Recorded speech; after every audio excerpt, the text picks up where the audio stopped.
So welcome everyone. This is going to be Collection Cup, a $2,500 tournament hosted by a Spanish caster named Locoser. We're gonna have Nili versus BacT, a best of 5 over here. You see the home maps: Hideout, Four Lakes, Nomad, and Mediterranean are the maps. Each player has 5 civilizations remaining from the draft. So they picked 6, lost 1 to a snipe. That ends up being a total of 5 remaining. Vikings, Persians, Japanese, Malay, Portuguese for BacT, Italians, Chinese, Malians, Vietnamese, and Huns for Nili. I think the assignments are pretty straightforward. So Chinese versus Vikings is going to be the Arabia game. Four Lakes will most likely be Japanese and Huns. Then you have Persians and Malians on Nomad.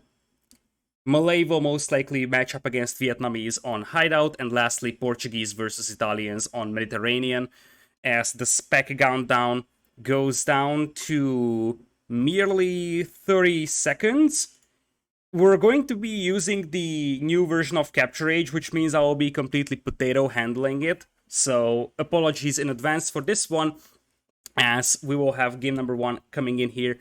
So Chinese versus Vikings, BacT is still in that Red Bull Vololo mood, picking Vikings, a civilization that's still extremely powerful in 1v1 Arabia, even in RM. You don't have to be in Empire Wars mode to have them being super powerful. Chinese will definitely have a lot of versatility, and the good news for Chinese is that if there is any civilization that has a good enough economy to match up against Vikings, that could possibly be the Chinese. I could have seen an alternative in maybe Mayans for Nili, but it looks like he decided to go for Chinese. So let's fire up Capture Age over here, and we should be all good. So welcome everyone. Holy smokes, there's a bunch of new buttons in here. We're going to have BacT playing on the right side as Vikings in blue, and on the left side we will have Nili as Chinese in red. He actually had a pretty good start over here. Only right now 20 seconds of idle time. Let's see how much he's gonna end up with. 17 seconds, not bad for a start with Chinese. He found his sheep very early on, so that was an excellent start, I would say, from Nili. Indeed, that's a very, very good start. 17 seconds is nothing to be ashamed of with Chinese. BacT comes forward right away with a scout, and he definitely has the opportunity to lay him over here. So both boars are relatively exposed. He sees the straggler trees, so he knows exactly that Nili's TC is around here. Nili, on the other hand, will spot the scout, and he's the one that will start chasing down the scout of BacT here. Other side, BacT is coming forward without scouting his own sheep. He's gonna have all 4 of those at the same side. For now, it looks like BacT will end up running away, and I wonder, BacT clearly sees the boars over here, or at least one of them. The other one remains hidden by just a single tile. I wonder if BacT is actually looking for a lame attempt here, because it kind of feels like it, but there were the boars here, so it's a little bit awkward. Maybe he didn't notice them. Yes, we got Sir Goldeye with 16 months of resub. I appreciate that a lot. Welcome back. Thank you, thank you. We're gonna have Nili in with the first boar, and the second boar should probably be fairly easy for him to lure in, especially now that Nili knows about that scout. BacT, he's going to try and take away a sheep, but that's basically all that he could try to accomplish. So Nili's probably going to be able to avoid getting lamed here. I haven't read the rulebook, so I don't know if there's actual restarts in this one. But if there is, and BacT really insists on laming, then there's a chance he's gonna call a restart. I certainly hope he won't, because restarts are kind of ruining the fun nowadays. But anyways, we're gonna have the second boar coming in for Nili, so no one ends up stealing anything from the opponent, although BacT still has 4 sheep out here that could be easily lamed by Nili, to be fair. We will have a pretty acceptable gold mine for BacT, not the best, especially because you would have to place a mining camp here or here, and this would be a great spot for farms, because you kind of need the close vicinity of that mill, and this one would kind of interfere with the wood lines. So this gold mine spawn is not really ideal, because it's either blocking farms with the mining camp, or it's going to make the wood line a little bit harder to access. I kind of dislike the fact that BacT's resources are clustered up all on the right side. So if he gets pressured from this side, he could be losing control of his berries, his wood line, and his gold at the same time, which is sort of a disaster with Vikings. By the way, anyone can hear if there is roadworks on the outside, because there's some pretty loud roadworks outside of my window, and I'm not sure if that is something that can be heard on stream. So, Nili was actually pretty close to finding BacT's sheep here. If he ventures out a little bit more, he could have found 4 sheep, and that would have been really, really valuable here. BacT was just now... Wait a second. Okay, you can't hear. That's perfect. And it looks like BacT won't find it. This is the danger that you take when you go for a lane. You are going to give up on scouting your own base, and it very much seems like BacT is not gonna find his sheep. And at this point, 6 minutes into the game, you start to feel like, hey, what if I got lamed, right? This is high-level competitive Age of Empires. You see Nili's scout is forward, so you're starting to suspect that you might have been lamed. He's not gonna give up on scouting this one as he starts to make a barracks. But currently the chances of him finding these sheep is pretty low. Because by the time he would be finding that, he will probably be using that scout to accompany his militias / men-at-arms. I think it kind of needs to be... I don't even know what this could try to be. Because normally I would say this could be a drush, or this could also be a men-at-arms opening. Both of those work out completely fine. The problem is that either of those would need quite a lot of food at the beginning. And currently BacT doesn't have a huge amount of food to work with. Luckily for him, Nili didn't find 4 of his sheep. If Nili would find this, that would be an absolute gem for him. 400 extra food is perfect. Speaking of Nili, he's going up relatively fast over here for what's going to be a fast, straight archers build. We'll wall off the left-hand side corner. I kind of like this. His wood line here is not ideal by any means, especially against an archer civilization, but the fact that he's gonna have a backup wood line in the corner is nice, and if he ends up walling maybe over here, he's gonna have a backup gold mine to work with as well. His primary gold is not ideal, and truth being told, walling himself off here on the front would be quite a challenge. It's not impossible to do that, but it would take quite a lot of time for Nili. He's gonna go for a super close barracks here, so he will probably just wall like this. Meanwhile, BacT actually was able to successfully find his sheep, something that's really valuable. And Nili actually realized that there's nothing coming out of that barracks. I am fairly certain that BacT wanted men-at-arms or a drush here, but whichever was the plan, considering this timing, it probably was a men-at-arms idea from BacT. He just didn't have the food to afford it, so he will just go straight archers, and Nili will see that. Nili knows exactly straight archers are coming. I think it would have been slightly better for BacT to wall like this, because that would secure the back of this wood line, but he probably wasn't confident sending out a villager now that Nili has a full HP scout here. And somewhat surprisingly, he didn't finish these walls over here. Considering that nowadays the armor of unfinished walls are much weaker, it's a little bit weird, and in general... BacT? What is that? Hello? Okay, now he's gonna be fine. He actually walls the village to the outside, and now he's gonna end up walling like that.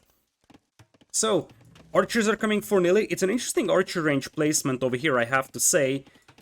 I like it from the perspective that it's close to the gold and the berries to protect it. And considering that Nili actually sent some of his gold villagers on hunt, I am fairly certain that we'll see skirms being mixed in eventually.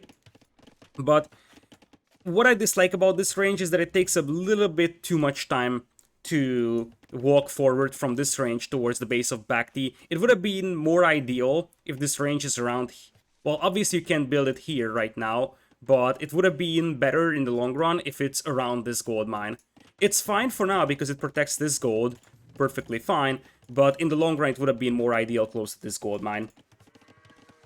So, Nili's gonna have a very, very awkward base layout over here, slowly starts walling himself, goes for blacksmith, but he doesn't have the gold right now to afford the fletching, and in general, he's pretty low in military, Meanwhile, BacT is just gonna boom behind this one. He knows exactly his Vikings. He's just going to sit on his economical advantage and say, okay, whatever, I'm Vikings. So might as well go for just mass archers and use the fact that I already have a wheelbarrow advantage over my opponent. And just boom up to Castle Age, grab the free handcart, and he's gonna be all good to go to just outboom Nili. Currently, Nili is only one villager ahead, but Nili doesn't have wheelbarrow. So if Nili gets wheelbarrow here, as it looks like Nili is gonna be able to yoink the scout of BacT with his own. Archers are now coming forward for Nili, but it's only 3 archers. BacT is gonna have a 6 over here. BacT doesn't have fletching on the other hand. Still, he's gonna pop out his archers. Nili already has fletching for himself. Both players went for horse color, which is quite unconventional for archer builds. It's definitely good for players that they can afford that, and it's gonna help their long-term eco, but it's fairly unconventional, especially with Chinese that have longer-lasting farms anyways, so oftentimes you see players ending up skipping it. Nili's gonna try to poke around this wood line to see if he can do some damage, as the blacksmith just now comes in from BacT. It very much seemed like he wanted to avoid grabbing fletching and he just wanted to go straight to Castle Age, but now he starts to realize that it's safer to go for fletching over here. He moves out right now, takes this hill, as Nili is gonna end up retreating, but skirms are already being mixed in by Nili, and that's not something that BacT has a direct answer to right now.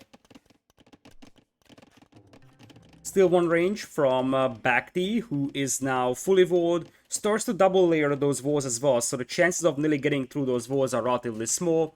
Meanwhile, on the other side, Nili is more or less walled, let's just say that. Not necessarily an ideal walling from him.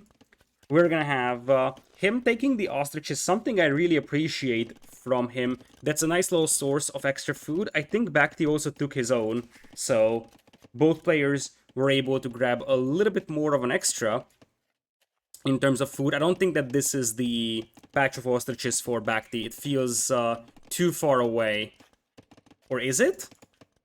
This is Standard Arabia. I'm not sure if there is neutral ostriches on Standard Arabia.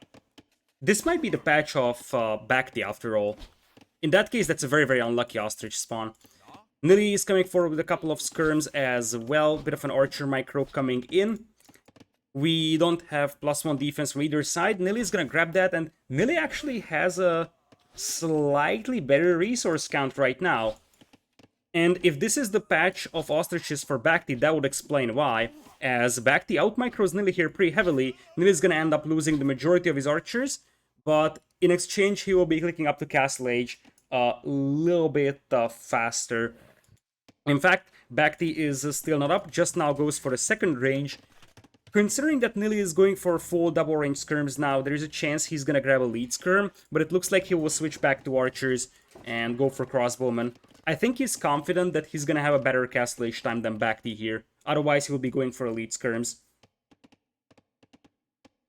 So, it's going to be about a 40 seconds advantage for Nili, plus the fact that he had 2 ranges for a lot more time than BacT, so despite the fact that he took a somewhat inefficient engagement, at the end of the day the army numbers are pretty close, and Nili is gonna have a nice window to push this one.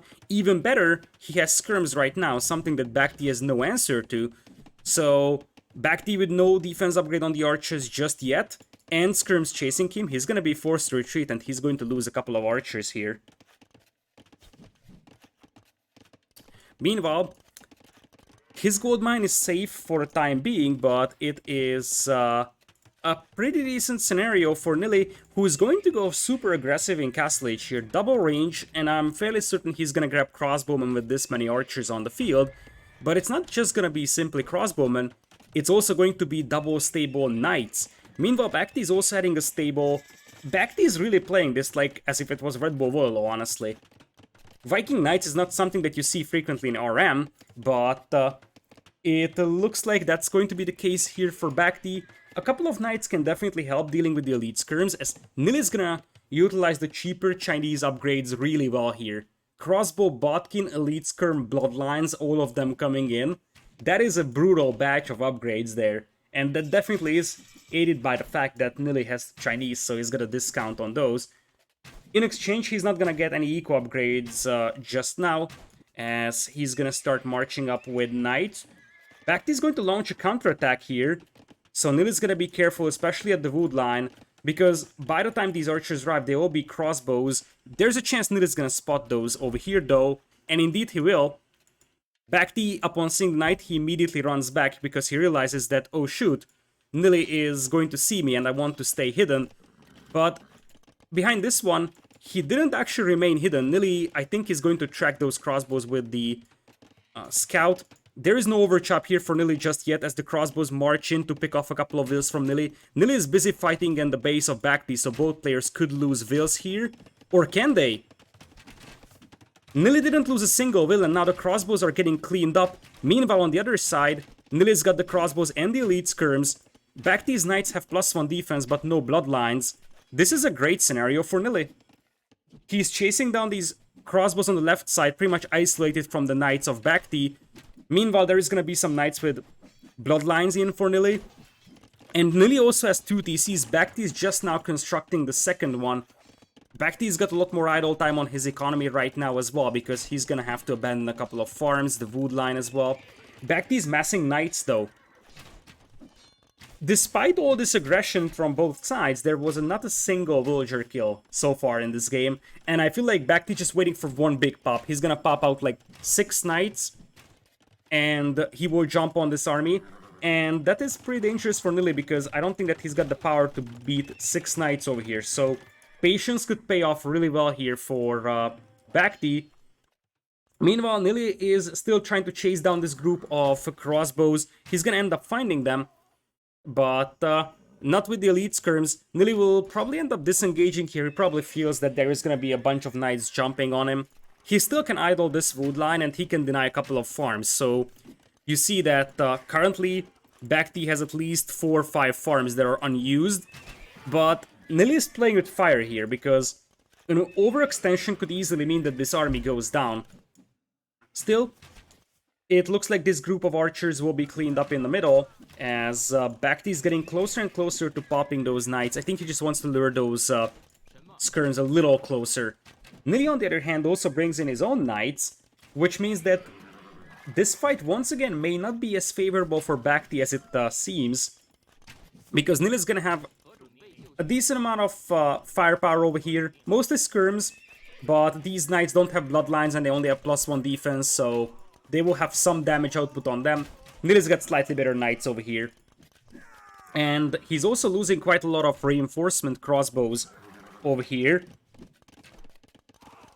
And here it goes. The big sandwich comes in. This is the moment that BacT has been waiting for. Let's see what he can get out of this one. There isn't really a huge amount of crossbows here for Nili, which means that dealing with these knights is quite a bit of a challenge, and Knight and crossbow is probably better than Knight and skirm here, and indeed it's gonna be enough for BacT over here. The patience paying off over here, as the difference maker here was that the crossbows from BacT were able to take down Nili's knights, whereas Nili's skirms are just unable to deal with the knights over here. This could have been better for Nili if he had like 6-7 more crossbows in that army. So if it wasn't something like 15 skirms, 3 crossbows, but something like, let's say, 10 skirms and 8 crossbows or so. That would have been much, much better for Nili. That being said, the economies are still pretty even, and you have a bunch of Viking knights over here for BacT, something that doesn't really lead anywhere for Vikings, to be honest. So the fact that you could force the Viking player to invest a lot into knights is definitely an advantage for Nili. But you also have to consider that Nili's primary gold is still very open. And clock is ticking. These gold mines will run out eventually, which means that this gold will start to become very, very important here for the Hippo. Currently, military numbers are slightly favoring BacT, as Nili is gonna mass a decent amount of crossbows. He looks like he's switching back to crossbows entirely, pretty much stopped making knights at this point. He also has +2/+2 and ballistics. Ballistics is not an upgrade that BacT possesses, as Nili is going to go heavy blow first after skipping Boso here.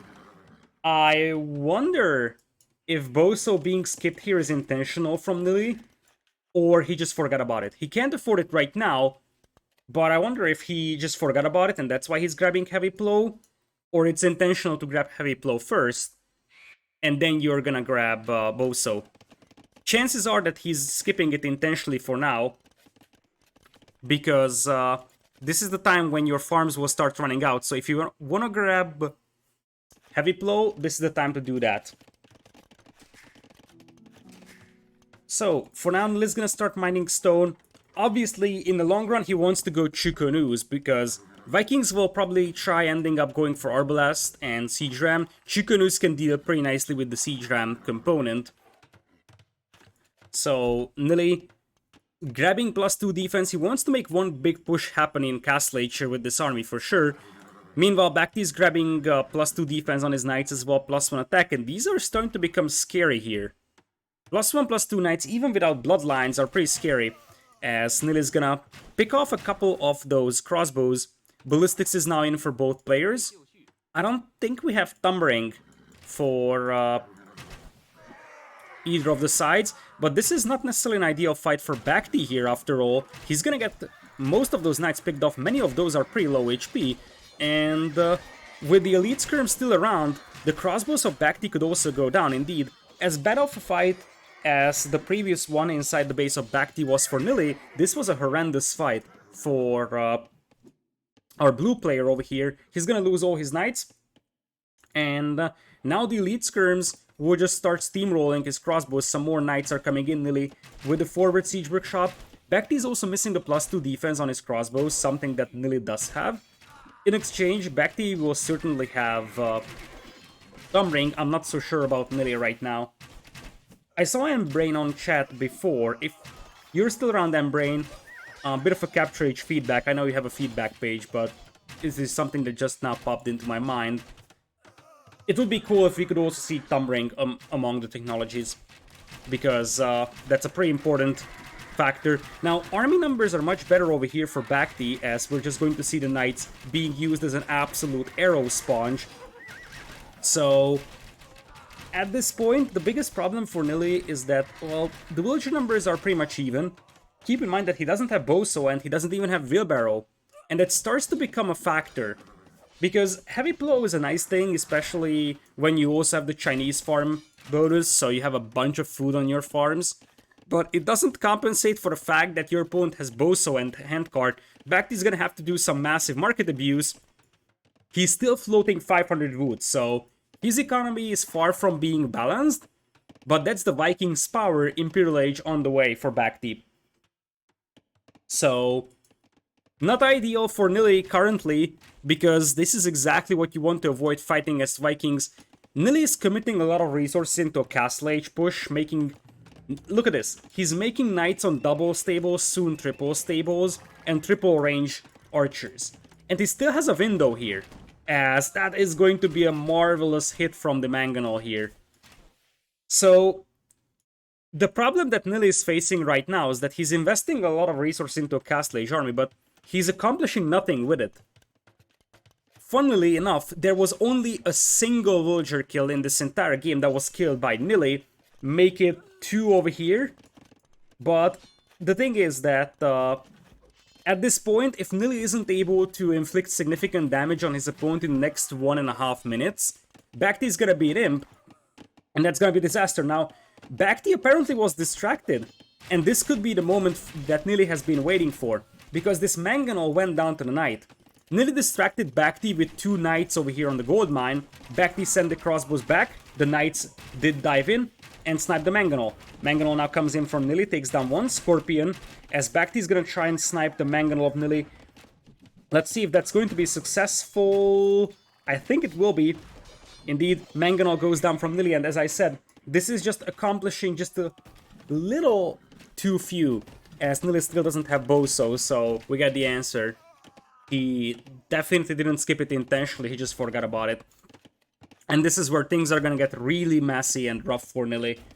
He can hold for a short amount of time with Elite Skirms, and he might be tempted to buy himself a castle as well. He kinda needs a castle, because this gold mine is a must-have for him, so are the stone mines. So it could make sense for him to buy a castle, buy himself some time. Because one thing that BacT doesn't really have is siege right now. He doesn't have trebs, he hasn't even started making rams, as Nili is just now grabbing Thumbring. He's gonna dive in, but as I said, it's just a little too late, because Arbalest and Bracer are now in, and this fight is not gonna be super cost efficient for Nili. He's gonna lose all his knights here, especially with the skirms focusing down the Veils instead of the Arbs. Still, Nili's gonna push BacT back into his base, which buys some time for Nili. Some very precious time being bought here for the Hippo, who by the way has 25 villagers lead. So if he fixes his eco upgrades, this could still work out for him, because one thing that Nili has been doing is killing Vills here.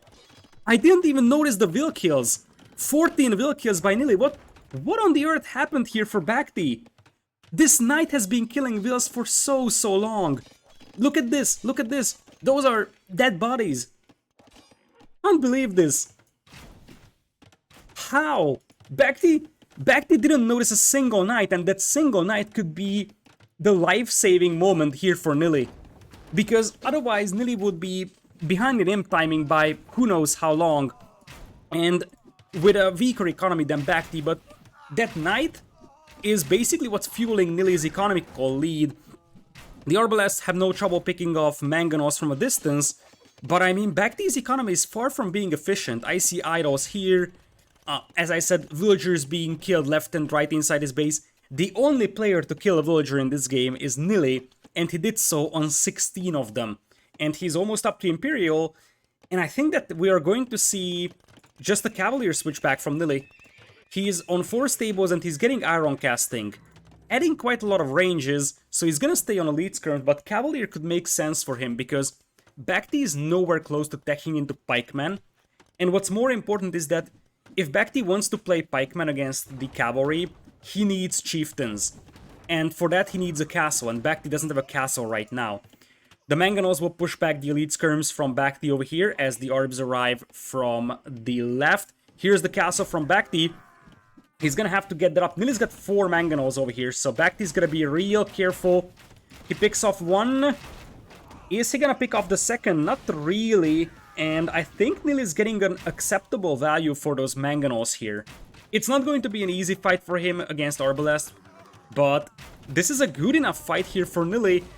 So good that he's actually denying that castle. Nili is doing it. Nili's got a 6 villagers lead right now, and while his upgrades aren't really there, he's definitely the one applying the pressure over here. And obviously, the fact that +4 defense is missing here for BacT also hurts his skirmishers quite badly. Now Nili is up to Imperial, and he knows that he just needs to grab Bracer and Chemistry, and he's just gonna be in-game with this one. Even better! Look at this! Knights breaking through... I don't even know where they broke in. Somewhere around over here, but they killed a bunch of Vills on this wood line as well. It's now 27 villager kills by Nili, 0 by BacT, and this hill is going to be a very nice defensive position as well for Nili, although I feel like the first villager kills for BacT are just now coming in. Still, look at this! How... I need to rewind this. I'm trying not to rewind that much, but how on the earth did this knight get in? Seriously? Seriously? You can tell that BacT is distracted over here. You can clearly tell that he's distracted microing his army, because this knight just pretty much galloped right next to the TC. It's not even a super strong knight. If the TC is garrisoned, then that knight is history. And now BacT has nothing to stop this one here. He's going to lose like 5 more Vills once again, and the castle is also going up. If I have to summarize this game in like one sentence, it's going to be Hero Knight. It's not just this Hero Knight, it's also these guys and the guy previously. These are the guys that are just resulting in a 30-0 villager KD. That is brutal. That is absolutely brutal. And remember that BacT doesn't really have a big map control. Nili's got 4 relics under his control, and I have to say that one thing that Nili does way better than BacT currently is splitting the attention of the opponent. Nili was always able to split the attention of BacT here. While he was fighting, he sent in a couple of raiding knights, BacT didn't notice. And you see that Nili is still poking around with knights, now it's cavaliers even. And if they get the +4 defense, they will start becoming a factor on the field.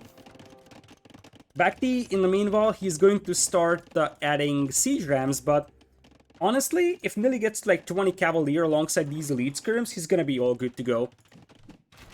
In terms of upgrades, Nili now has +4 defense, something that BacT is still missing, which could prove fatal in a skirm versus skirm fight.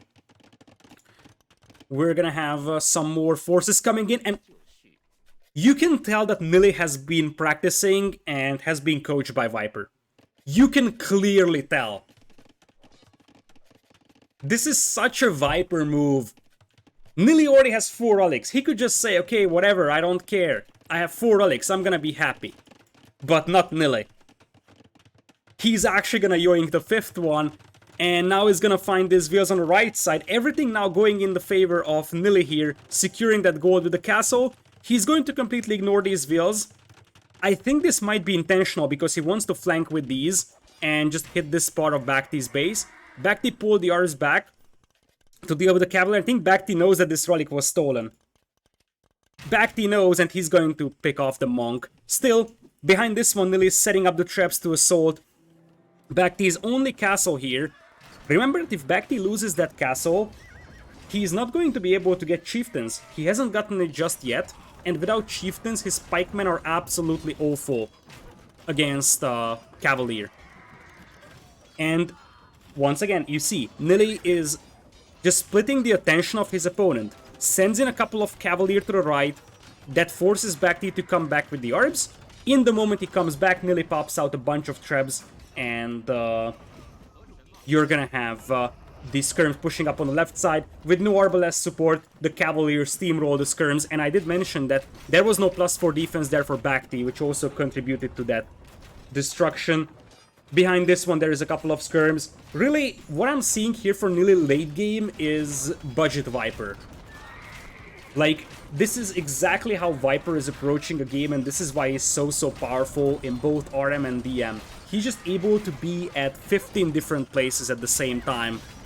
And that is exactly what we're seeing here from Nili as well. BacT's gonna get a castle up here in the middle of the map, but soon BacT's gonna have no army. It's only a handful of Arbalasts and mostly pikemen as BacT taps out over here with a 1-0 lead for Nili. As the walls were now broken through, the Cavaliers will run in. There was very little chance here for BacT. Nili had 4 relics anyways, 42 villager kills compared to 0. I think that tells the whole story. The start was very wacky from Nili, I have to say. But we have to also keep in mind that he was up against Vikings' economy, which is extremely powerful. So he was there with the villager count. There was only one major issue for Nili in this entire game. It's this top left corner. How is he still at double bit axe? That's something that he's gonna have to fix. But other than that, he was doing an excellent job controlling his army and in general distracting BacT. He really needed those extra villager kills from those knights, because without that I don't think that he would have had a good chance of catching up in imp timing. But one thing is sure, he was able to get those villager kills, and after that he just steamrolled BacT. He was really able to do a huge amount of things at once. Grabbing the relics, just being everywhere, as I said. Breaking through these walls, for example. There was a palisade tile that was broken through here. That's where knights came in to kill this wood line. Then he just tried to send a couple of knights in, kill a couple of wheels on this wood line. So he was able to split the attention of BacT really well over here. And this is a bad sign for BacT, because Arabia, I would have assumed that this is a map where I should be favoring BacT and not Nili. So now that we're going into the home maps, it's a very good situation for Nili here. So we're gonna have BacT losing Vikings, and Chinese will be gone for Nili in this one. So we're now going to the first home map of Nili. No, we're actually going to the first home map of BacT. What am I talking about? That should be Nomad or Mediterranean. If it's Medi, it's gonna be Portuguese versus Italians. If it's Nomad, it's gonna be Persians versus Malians. Both of those are reasonable matchups for either side. let's see what we have. We'll have the second game being set up right now. So one thing I wanted to talk about is that when Nili started becoming much more serious about him committing more time to full-time playing, I think that was in February or March, I said that I expect 3-4 months of time until results will start showing for Nili. And I think we are like, if it was February, we're about to be 5 months of time. But reality is that approximately the time I expected is what it could take for Nili to start having the results from playing more and more. He has seen a steady improvement over the last couple of months, but he never really had a breakout performance. Obviously, this is not like an enormous tournament, not something that can be compared to a Red Bull or a Hidden Cup or any other event. But the fact that he's able to match up against top players, and it's not just about matching up, it's also about how you play. That is definitely promising for Nili. And if he continues to play like this, then a bright future could be ahead of him. Anyways, we're going into game number 2 here to Nomad, a map that both players actually like to play, but probably BacT is the one that likes Nomad more. And Nili, did you see that? We're gonna do a bit of a rewinding. I'm not sure what the rules say about whale fighting, but I think Nili accidentally almost attacked that whale. Did he? Nope. For a moment, it seemed like he was gonna attack that whale. I'm not sure what whale fighting rules are, but yeah, rules say no whales fight. And like from a distance, it seemed like Nili was like halfway into the animation when he canceled the attack. But yeah, no whale fighting is usually in the rules of Nomad maps. So, we're gonna have Nili setting up on the right side. This is a beautiful spot for him. The wood line isn't enormous, but you got a close gold mine, close stone mine. You got one boar over here, some deer, some sheep around as well. One thing I kind of dislike is that after this board, there is a bit of a low amount of food to work with, but there is a faraway boar here and a faraway boar over there. The problem for Nili is that he doesn't have a sheep right now. And the sheep is often a pretty valuable asset because it lets you scout things. You see that BacT has 1 sheep, 2 sheep, 3 sheep. And if you compare the scouting, BacT actually has a lot better scouting right now. So having an early sheep is pretty valuable in Nomad because it gives you the ability to scout. You see that Nili's vision is very limited. He doesn't know about the additional boars here, and that's going to hurt. His dock is also far from ideal because like you have one deep fish right next to it, but that's it.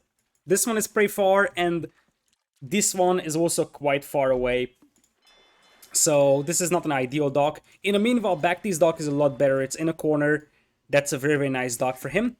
BacT's thesis spot is actually really nice as well. He doesn't have stone, but the wood line that he has is very nice. He's close to gold. He has some berries to work with here right next to a boar. There's a second boar here and the third boar here, something that BacT is gonna scout. And one thing I also like about this map is that it's easily volable. So he might not be caught off guard by a couple of scouts. You can easily vol this little area so that you're not gonna get overrun by 3 scouts. That could be a pretty valuable thing as well for BacT in this one. So it's very, very unlucky for Nili that he hasn't found a single sheep. And considering that there is no restarts over here, I assume that this is gonna remain the same. By the way, fun fact, I once had a coaching session with Nili, so, and when Nili was coaching me, one of the things I asked him is, how do you start on Nomad? Because, like, at that time, that was around the time where the map rotation started to become a thing in Definitive Edition, right? And that was about the time where I was pretty active playing. So I was like, what if I ask Nili during our coaching session to teach me how to start on Nomad? And As such, I kind of know what Nili has on his mind when we start the Nomad game.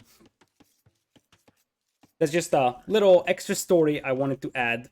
Nothing of importance, it's more like a time spending thingy in Dark Age over here. I also want to add this logo here. It's a pretty nice shield logo, so we can have it up. I forgot about this one.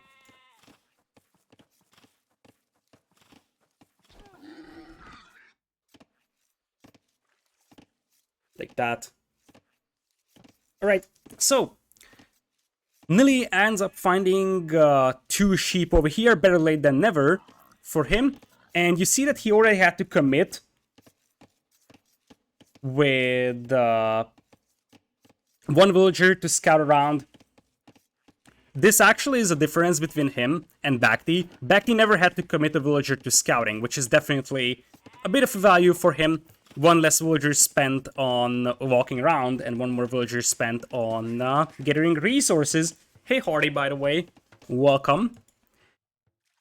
For now, it is 4 fishing ships for Nili. Obviously, Mali and cheaper buildings help quite a bit over here for him. BacT already is at 5. But overall villager count is still pretty much even. There is no loom for BacT and no loom either for Nili. Can we have idle eco on the interface? Sure. If I find it. Oh yeah, this is the idle eco. It could make some sense to have it up here for now, that's absolutely true. Normally I use this panel for the KD and the villager KD, but it could make sense indeed to have these numbers over here. Like moving time, building repair time. There's a bunch of new stats in Capture Age that I'm still sort of learning. So yeah, this is idle economy over here. That's something that's worth considering. Currently, it seems relatively even. Nili's got slightly more idle time on him, but the amount of time that Nili spent moving around is much higher. 3 minutes extra, and that is because that villager was walking around, basically. Plus, you also have a longer travel distance for these fishing ships. Nili going up the field over here will be followed by BacT over here. BacT has 1 on gold, and he's now sending all the whales to wood, a couple more to gold. This is gonna be good old-fashioned fire galleys, and it very much seems like BacT is gonna find Nili's fishing eco here, so he's gonna drop a dock right in the face of Nili.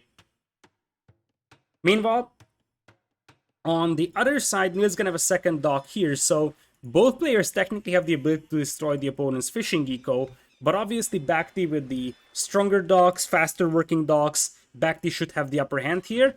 And let's see if BacT is gonna end up in a villager fight here. Neither of these players have actually gotten loom. BacT? BacT? What are you doing? Now that's what I call an aggressive dock over here, and BacT realized that it might be a little too ambitious. So it's gonna be a dock in your face, as Mem would say it. As Nili, on the other hand, is gonna find this dock and say, "You are not leaving here, lady. This lady is forever gonna be trapped in there," and Nili will keep repairing. Nili is gonna be like, "You're not leaving here." Firegal is coming up for both players. Nili is only on 2 docks, by the way, whereas BacT is gonna be on 3. It remains to be seen if BacT can afford a consistent fire galley production from 3 docks. Meanwhile, there is no land army coming in for Nili, or BacT at all. That's something that you would expect. So, one thing to consider is that Malians with the cheaper buildings, they could much easier afford the transition to land than Persians can do, as BacT is gonna have a wheel here walled around. Nili is trying to get in there, and Nili will be able to, but while he's microing his ships, the villager will once again slip away, and now Nili is gonna start a bit of a whale fight here. BacT still doesn't have loom, so he's gotta be careful not to lose this villager, and it seems more and more that this villager could end up dying. Behind this one, however, BacT is steamrolling Nili's fishing eco here, so it's not even remotely close, I would say. Nili is losing his fish on the left, he's losing the water on the right. The water fighting might be over in the next half a minute or so. Let's see if Nili is already thinking about some sort of land aggression. It doesn't feel like it, And I think Nili is looking for the opponent's fishing eco still. I don't think that Nili knows that BacT's fish is here. He now sees the fishing ships, so he should know, but he was looping all the way around with this fire galley, and the only motivation to do so is that, you know, BacT may have some fishing eco here, and BacT also lures Nili into a trap here. Feels dead, man. Nili was so busy fighting on the water and microing his stuff, and, you know, just busy not dying in general, that he forgot about this Will, and BacT lured that Will into the TC fire. So currently, 5 kills to BacT, 1 for Nili. I feel like Nili is getting stomped over here. I'm not gonna lie. That feels like an absolute massacre. BacT has not lost a single fishing ship or villager yet. Nili is already down by 3, and that will soon increase in numbers quite dramatically. Nili pops out a couple more fire galleys, so he's got the muscle to wrestle this one out here, especially if BacT is not focusing down the fire galleys. There's a repair villager here for BacT, and this fire galley derping out is definitely not something that helps Nili. And as I said, the easy vulnerability helps for BacT as well, because he will soon have to realize that Nili might actually push him on land after losing water. And the fact that he can wall himself up easily is something that helps quite nicely. Demo comes in for Nili, sinks 2, but there is one more remaining. Nili should be able to finish this one off for the time being. Nili also has a fire galley pushing the fishing eco of BacT here though, and just like in a previous game, if BacT doesn't notice his villagers getting killed, or well, in this case, fishing ships, then this could backfire really badly for BacT. Remember that BacT killed 4 economy from his opponent. If Nili can just get away by killing 3-4 fishing ships here for free, that's definitely going to be a disaster for BacT, and it kind of feels like that's going to be the case. Finally, BacT reacts, but that is 4 fishing ships down from BacT, and if you look at the grand picture, despite the fact that Nili got absolutely devastated on water, reality is that the ecos are dead even. In fact, Nili is going to sink the fishing eco of BacT over here. Nili is ahead in villager count. How did he manage to pull that off? I have absolutely no idea, because he was getting rolled. Oh, feels bad. This reminds me of Tuples when Hera got his transport ship trapped. Apparently the fire galley can spawn on this side, and Murphy's Laws of Age of Empires says that if a unit can spawn on the wrong side, it's going to spawn on the wrong side.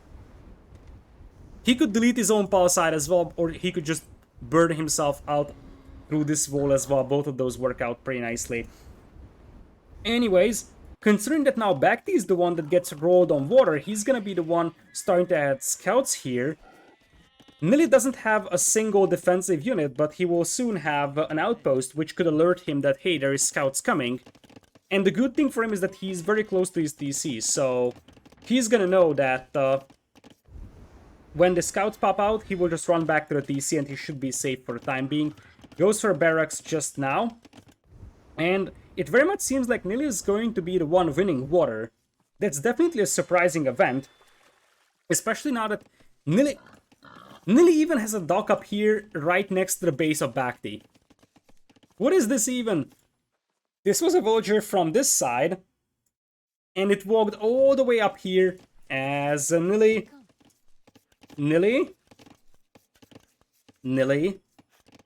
We have to talk about this.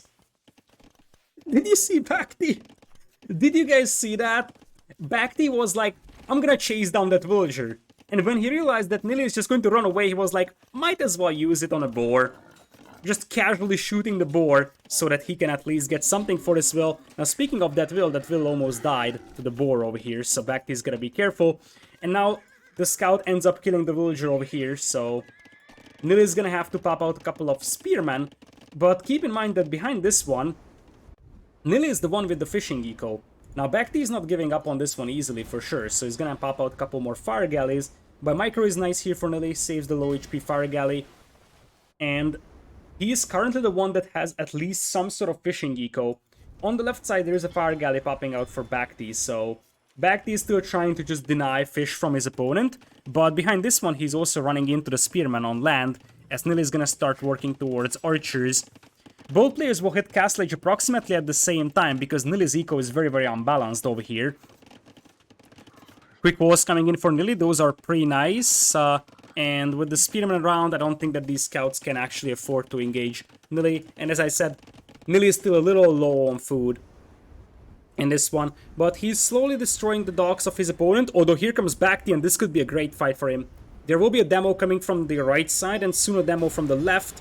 And boom goes the fleet of Nili, and with that, probably 3 fishing ships as well. So Nili is definitely having a hard time keeping his own fishing eco alive as well here, as BacT is just relentlessly trying to finish them off. Both civilizations have access to camels, so we could see a couple of them popping out from both sides eventually. And at the end, BacT is able to carve out a 1-minute lead into Castlage, which is pretty considerable. It's interesting that Nili actually opens with crossbows or archers, because Persian knights have extra damage against those archers, so I don't consider that a great scenario for Nili. It just feels too weak. He's not gonna have the numbers, and Persian knights can easily steamroll a couple of archers.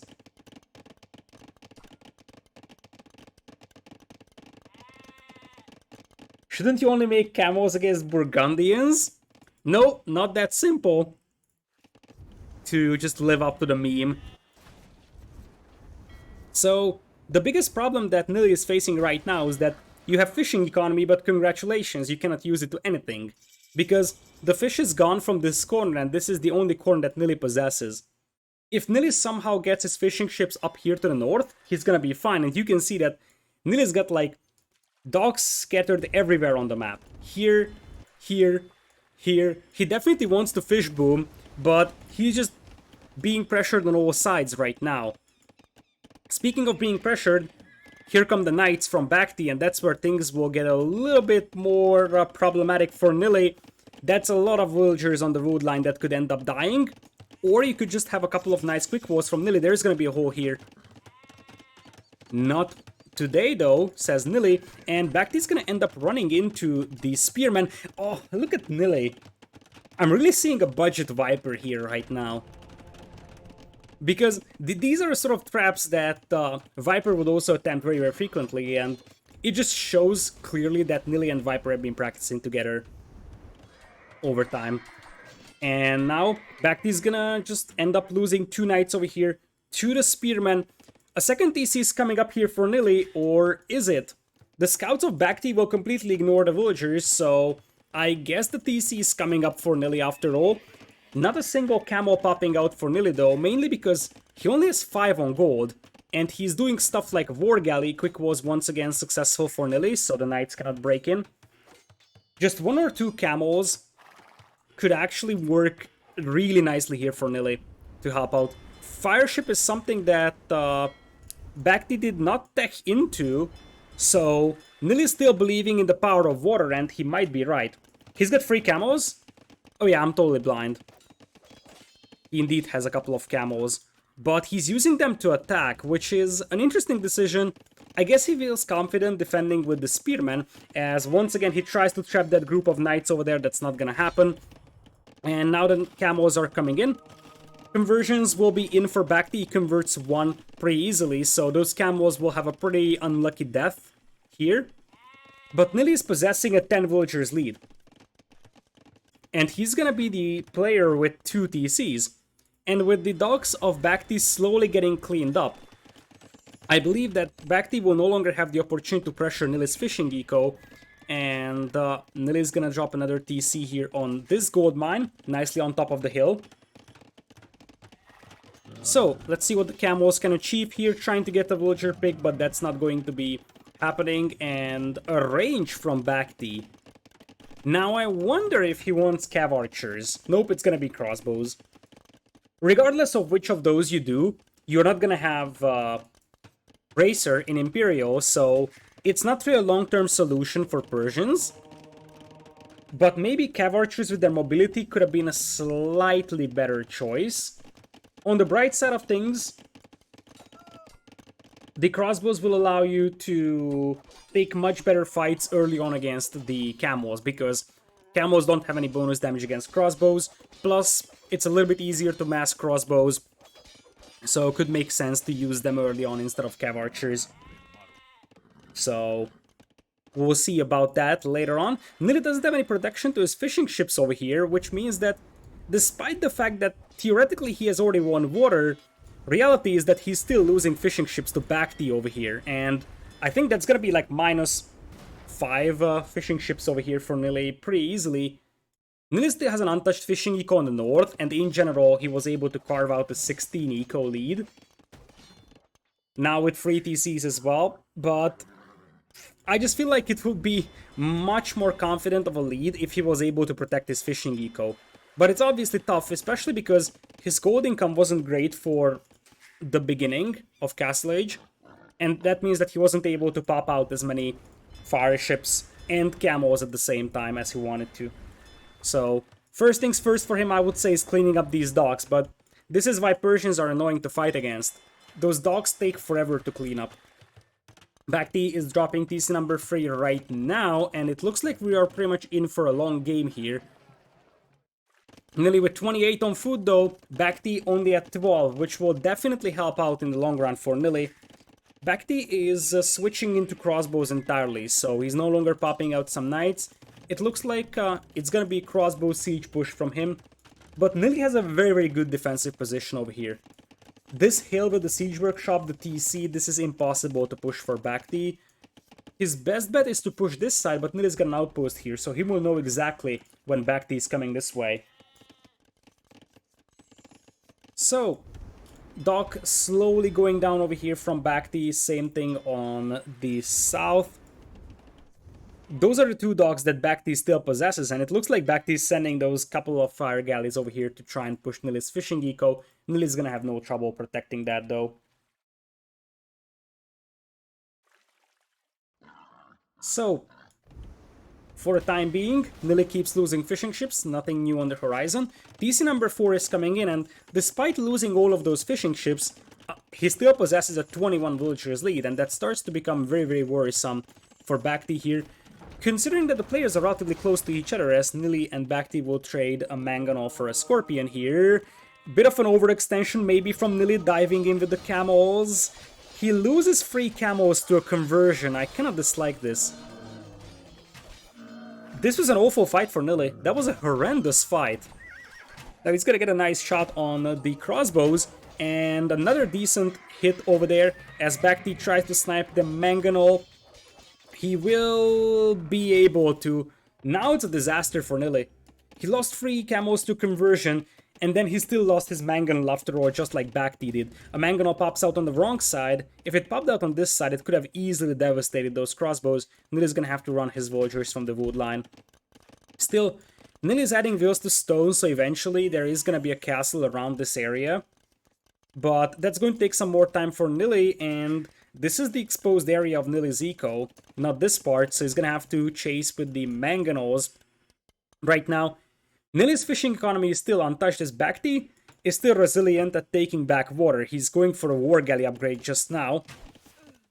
Nili doesn't have +2 defense on his camos, so these will die really easily to the crossbows. So BacT now has a 15 villagers killed, compared to just 7 lost, and he's now going to push Nili's fishing eco on the north here as well. Now picks off a couple of villas from Nili here. Nili's gonna mix in a couple of knights, but this is not enough to fight this. With a Mangonel support it might be, but the Mangonel stopped moving. The Mangonel stopped moving for a moment, and that hurts really badly for Nili. Still, it looks like it is going to be sufficient to clean this one up with the Mangonel support. So, while it may not have been super cost efficient, it's going to be enough for Nili, and that's what matters after all. So, at the end of the day, Nili is going to have a 13 villagers lead. Still, the fact that he is about to lose his fishing eco is definitely worrisome. Because at this point, this shouldn't really be a thing for BacT. BacT is investing way less into water than Nili is, and these are villager kills basically. Still, BacT is behind in terms of overall economy, but for example, these fire ships being idle here instead of attacking the dock hurts really badly for Nili. Nili also lost his dock here on the left side, so BacT is not giving up on pushing Nili here on water by any means. Nili will focus more and more on land though. He probably feels like he has gotten the most out of those fishing ships and now we'll just transition to land eco. Mangonel pops out. That's a delete trick there from BacT firing up hills and he will be successful doing so. Knights coming to try and snipe the Mangonel will be discouraged by the camels and the monks over here. I partially agree with the statement indeed that fish doesn't matter that much anymore, because indeed it's way less important as it used to be in early game, especially because the ability to take fish early on allowed Nili to boom up much better on land than BacT was able to, but still, having those fishing ships doing anything is better than having dead. So it still makes some sense to just try to keep them alive to a certain extent. Obviously, you don't want to overextend, but you also don't want to just lose them very, very easily. It looks like BacT is gonna attack into Pikemen here, though, which is definitely not the way to go, because the thing is that eventually Malians will just go for champions. At this point, BacT might feel the need to do that, because there's quite a lot of knights over here. He's gonna take a 1-for-0 over here in a Mangonel fight. BacT, by the way, is missing Botkin Arrow, which is... I'm not sure if this is intentional, because he feels like he doesn't want to continue with crossbows. It doesn't feel like it's intentional, and considering that it's missing, it's going to backfire really badly. That was the reason why Nili was able to take that fight before so well, because Botkin was missing. And with Botkin missing, those crossbows don't do that well against Mangonels either, even if you have good micro, and Nili's gonna come in with the castle drop. BacT is also out of gold. BacT doesn't have a single bit of gold left to mine because all of his gold mines are being exposed. This is a dead BacT here. Indeed, as in the moment I said that, that is game over. He didn't have any save gold remaining. He had a big gold mine to start with. He had this gold as well, but the next closest gold was here and there's absolutely no gold in the north. Nili looking really strong and really sharp over here. I have to say that BacT isn't playing perfect either. But Nili is also playing really well over here. This game was a lot sloppier than the previous one, I have to say, so especially with the fishing ships being lost that easily throughout the game is not ideal. But Nili once again was able to anticipate fights really well, and he was able to use the fishing eco to just boom up on land, and then he realized that an aggressive castle through the castle drop is something that could work out really nicely. If your opponent doesn't have Botkin, is chain bonding worth the cost of the upgrade? I think for camels, yes. For knights, probably not. Or not necessarily. For camels, yes, because camels are still dying to crossbows with just one attack upgrade. And the other thing is that, yes, your opponent doesn't have Botkin right now, but usually when your opponent goes for crossbows, he will eventually grab Botkin Arrow. So, oftentimes the reason why you go for +2 defense, even if you don't see your opponent having Botkin, is because your opponent is supposed to get Botkin. We don't know if this was intentional for BacT to skip it because he just wanted to go back to camels or something, or he just wanted to go for pikemen. And he was like, hey, I don't have a lot of gold, I don't want to spend it on Botkin when I'm going to go pikemen anyways. Or this was something that he forgot about, but whatever happened, it definitely influenced the battles really badly. At least really badly for BacT, and it was a very, very helpful for Nili that his opponent didn't have Botkin Arrow on those crossbows. So, you're gonna have Nili losing Malians over here, and BacT is going to lose Persians. So, as things stand, we would be going for the first, or the second home map of BacT here, which is Medi. I'm gonna have to adjust things over here. And Nomad was won by Nili, so was Arabia. So, this is what we are at right now. Remaining civilizations, let's talk about that, although it's fairly straightforward which civs we're going to see. Japanese will be the Four Lakes Civ, for BacT Malay will be Hideout, and Portuguese will be for Mediterranean. Other side, it's gonna be Italians for Nili for Medi. Vietnamese will most likely be the pick for Hideout, and then Huns for Four Lakes. But this is looking really strong for Nili over here. And let's take a look at the brackets. I'm not going to show them publicly, and the reason why is because it might have some results from other sets, and maybe someone wants to look at those as well. I haven't casted a single set so far from this tournament other than this one, but maybe someone wants to watch it elsewhere and I don't want to spoil it.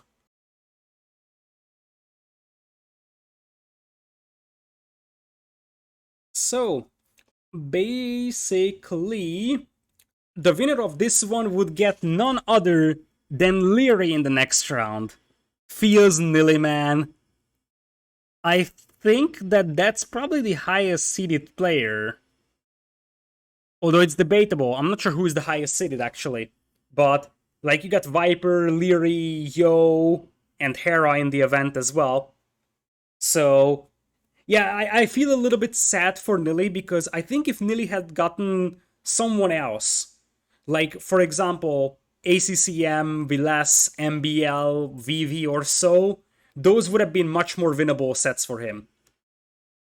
Obviously, at some point in a tournament, you are going to encounter a strong player. There is no way of avoiding that, especially when, you know, if Nili wins this, he gets into a round of 16s. So you're gonna get the top 16 player anyways. But obviously, Leary is not necessarily an ideal opponent for him in this one. Leary seat 6, alright. I'm not saying that he guaranteed beats MBL. I'm just saying that MBL is still an easier opponent than Leary is.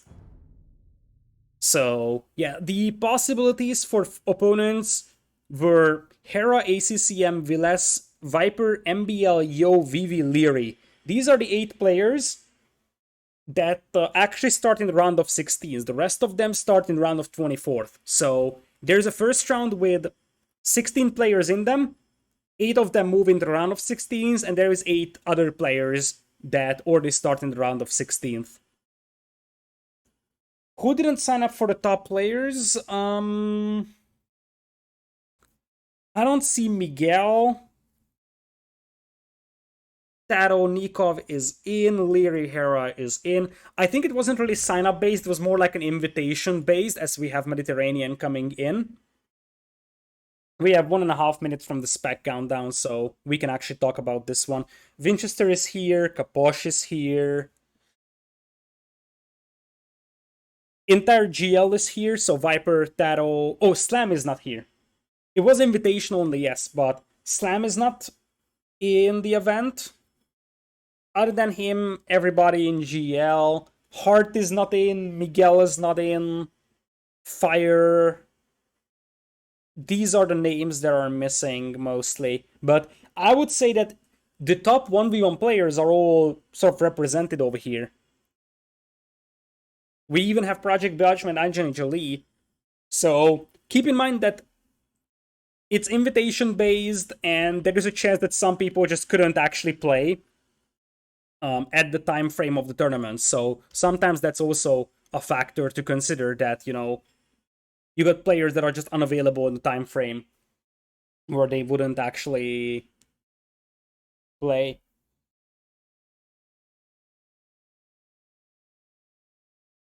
All right, so 20 seconds remaining until the countdown ends. We're gonna have Nili with Italians and BacT with Portuguese. No surprise about that one, to be honest. It's gonna be on Mediterranean, a map that Nili is actually also pretty decent at. So the thing is that BacT's home maps, both Nomad and Medi, are maps that Nili also likes to play, and Nili is pretty decent at those.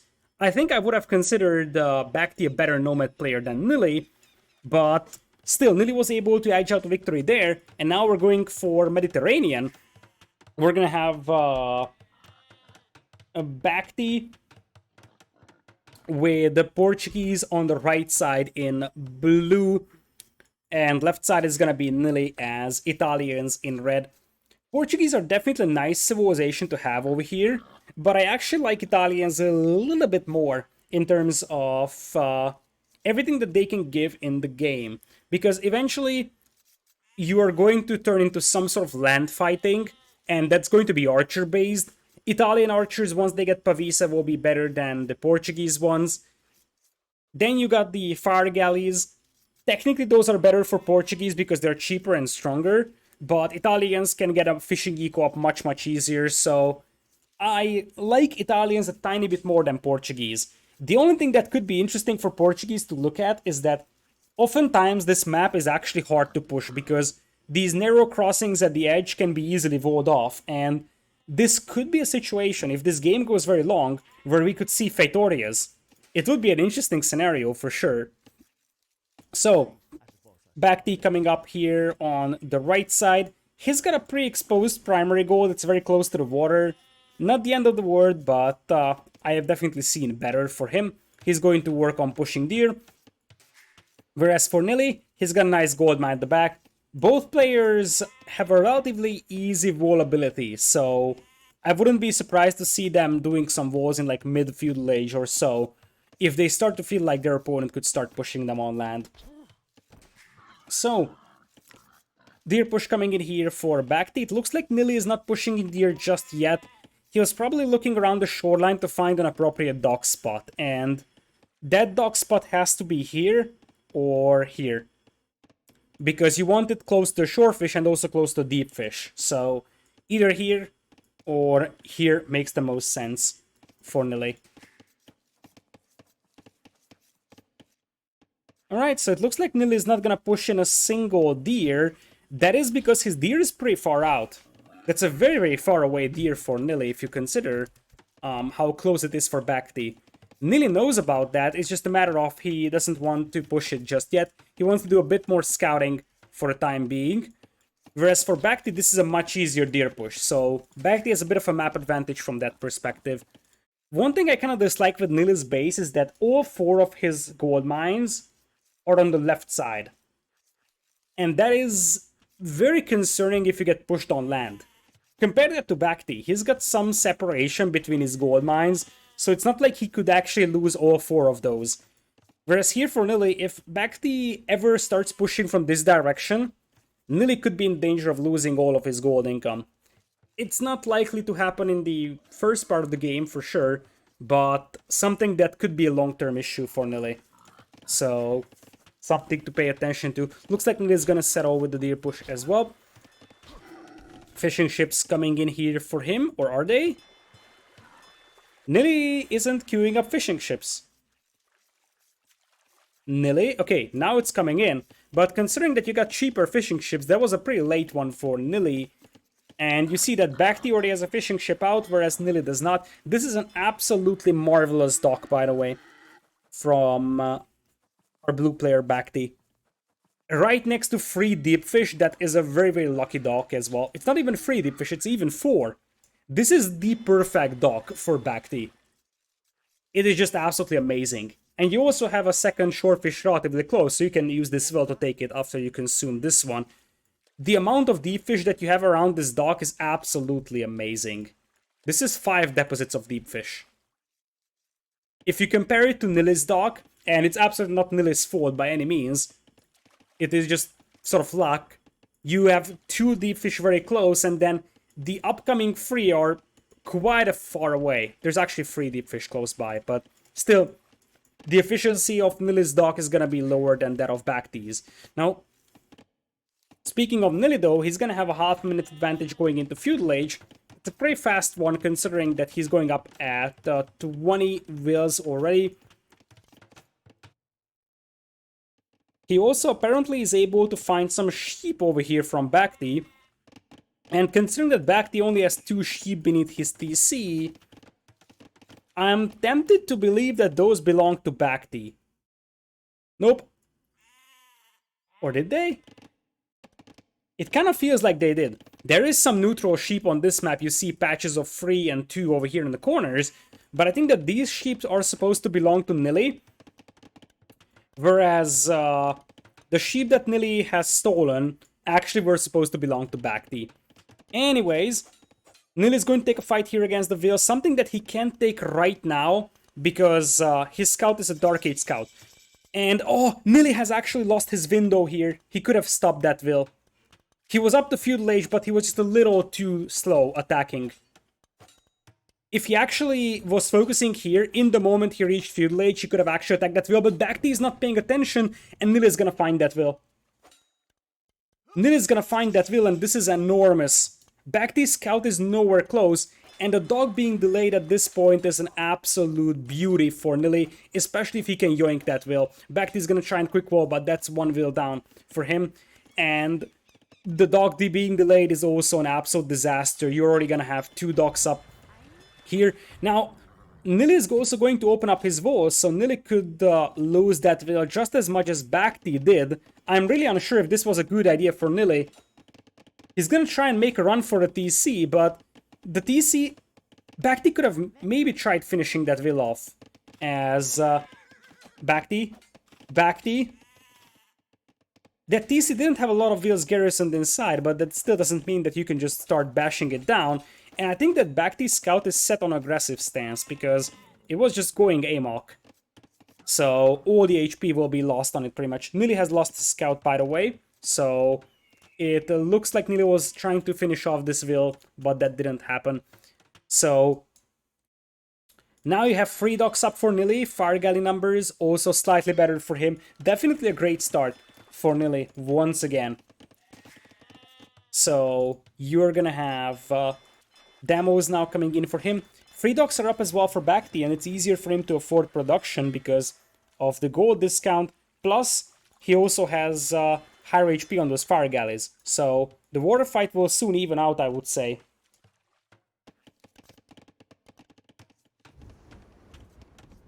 Here comes the big engagement. Nili comes in with a demo. BacT reacts in time, so he's gonna split away from that demo. Demo also coming in here from BacT, and he seems like he's gonna be able to land the big shot. Nili reacts as well, turns back, tries to snap down that demo, and he's gonna end up losing a fire galley, but he won't lose his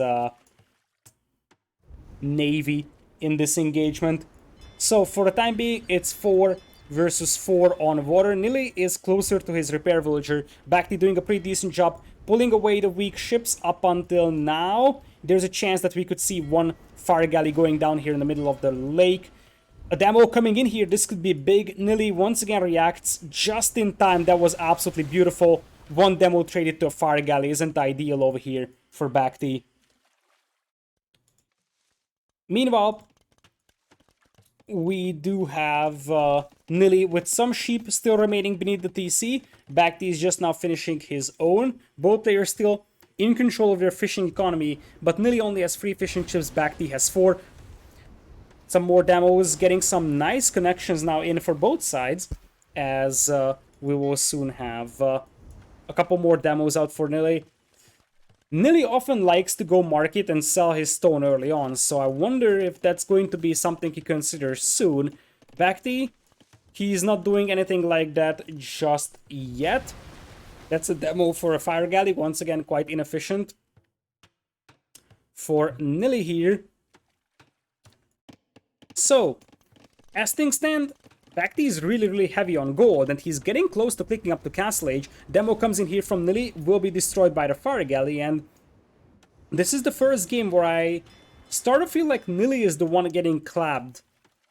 He's losing water, and his opponent is gonna beat him to castle age by an enormous margin. BacT is almost up, whereas Nili is nowhere close to clicking up. Remember that BacT pushed in his deer, which absolutely is helpful, and getting some extra food for yourself. And now Nili's gonna need some big demo hits here to equal things out. Something like that could have been great, but the opportunity was lost there for Nili, and it very much seems like his fishing eco is going to be on the bottom of this pond very soon, because his navy is gone. He's gonna go down to 0 military, and with that his fishing eco is also gonna be history. The demo was unnecessary, as Nili pops out his own demo, but once again is just unable to get a good connection. So BacT did an absolutely beautiful job microing his fire galleys over here. 16 kills, 4 deaths. That was clinical from BacT. That was absolutely beautiful from him. So, as things stand, Nili is getting that market up. He will be selling his stone, but the best thing that he can accomplish right now is just keep pace with his opponent in terms of castle age timing. BacT starts to realize that, okay, I'm winning water, which means that Nili is gonna start going for land. So soon BacT will start rolling, soon BacT is gonna start adding land army, and behind this one, he might add a couple more fishing ships as well. Nope, instead he's adding galleys. The reason why he's adding galleys probably is because he wants to ensure that there is no repair villager that just keeps repairing these docks. For now, Nili with the market. And it looks like he's not gonna end up selling his stone, just balanced out his eco, and he goes up to Castle Age. He will be 40 seconds behind, and I would assume that the idea for him would have been to beat BacT to Castle Age and just go for fire ships and win water back, but that's not gonna happen. BacT, in fact, is tacking into galleys and a transport ship. Is that a misclick or is that intentional? I'm not sure if he needs a transport ship. He has a barracks. This is intentional. I think BacT might believe that Nili is walled. Reality is that Nili is not walled, so that transport is completely unnecessary. He could just walk up with a bunch of vills and make that forward building here anyways. It's obviously better for him if he can get it up over here though, so I'm not against that transport, I'm just saying that even without a transport the same thing could have been accomplished most likely. Still, here comes the transport. Now, one thing that BacT needs to be careful about is Nili tapping out, or is this a crash? I'm gonna wait for confirmation here. Because I am... Well, Nili is definitely behind, and Nili apparently has not crashed. He has tapped out. I was just surprised a little bit because I am not exactly sure what motivated this. If he sees his opponent being in Castle Age, I would have said, yeah, that's understandable. He was definitely in a rough spot, and I would say that he was, like, pretty much dead. But I just didn't say anything that would have triggered the resign immediately. So, we are gonna have BacT with 1 point over here, but now it is Nili's home map all over the place. This game was clinical though from BacT. So the thing is that in the previous games there were some sloppiness. This game was absolute surgical precision. 18 kills, 5 deaths. He barely lost anything. If you consider that among those 5 deaths there was a villager that he lost at the beginning. After that, the water fight, he just absolutely out-microed Nili, and it showed really nicely. That's something that we have seen in the previous game as well, by the way. He just clapped Nili on water. In that case, he wasn't able to make up for the fact that Nili was always able to escape with the fishing ships, and Nili was just able to outboom him. But it seems like on water, BacT is playing much stronger than Nili, at least in this set. Speaking of water, one of Nili's home maps is Four Lakes. And while obviously Four Lakes is very different from Mediterranean in terms of water fights, this may motivate Nili to avoid going for that map and go for something slightly different, namely Hideout, because that's the other alternative for Nili over here. So, Medi was won by BacT over here, and we will now have either Hideout or Four Lakes. Remaining civilizations for Nili or Japanese... No, that's BacT. Japanese and Malay. Whereas on the other side, you have Vietnamese and Huns remaining for Nili. Let's see what Nili chooses as his first home map. I think it's better for him to go Hideout for multiple reasons, as I said. I think it's a little bit more of a slower-paced, boom-focused map, and it's something that felt slightly better from Nili in this set so far. He also has a pretty decent civilization there. Vietnamese versus Malay would be the likely matchup, something where I really like Vietnamese over Malay. Alternative is that we're going to see Huns versus Japanese on Four Lakes, which is also a possibility. I just feel like Hideout could actually be slightly better for Nili because he's got a fairly big civ advantage there, and it's also a map which plays to his strengths more than Four Lakes does. And we're going to indeed see Vietnamese versus Malay on Hideout. So please welcome Nili and BacT on Hideout, being very, very close to each other for Hideout terms. Oftentimes, you see them a little bit further apart, even though there is always like a short path between them on new Hideout scripts, and there is a long path between the players. So they always spawn on the same side of the forest, so to say. This is a relatively thin wood line in between them, so oftentimes, or at least more frequently, the players are a little bit further apart from each other. Nonetheless, we're gonna have BacT as Malay in blue on the south, and Nili is going to be playing Vietnamese in red in the north. So let's take a quick look at the maps over here. We will have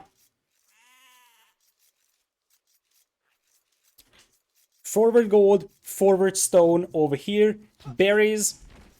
These are actually pretty good berries for Nili. I'm not really a big fan of his gold mines, and even the stone as well. And stone will be an important thing here for Renton archers for Vietnamese, because they're actually on the side which is the short path. That's actually pretty important overall. And also, I think Nili's gate is blocked by a forest. This should be blocked, I believe. Yeah, it's blocked. I'm not sure if this is actually something that justifies an admin restart. It might be. It's not an enormous issue, I'm not gonna lie, especially with the deer being inside. I'm not sure if this is a consistent thing on this version of the map script they're using, that the deer is on the inside. This is standard Hideout, so I would assume that the deer always spawn on the inside. Usually tournament Hideout maps like Hidden Cup or other Hideout scripts that tournaments are using spawn the sheep on the outside. And also the deer. Obviously, in terms of sheep, that's not really a big deal. But in terms of deer, it is much more problematic, or takes much more effort to push them. I think, and in fact, I know that previously on all hideout scripts and arena scripts, the deer spawned on the outside.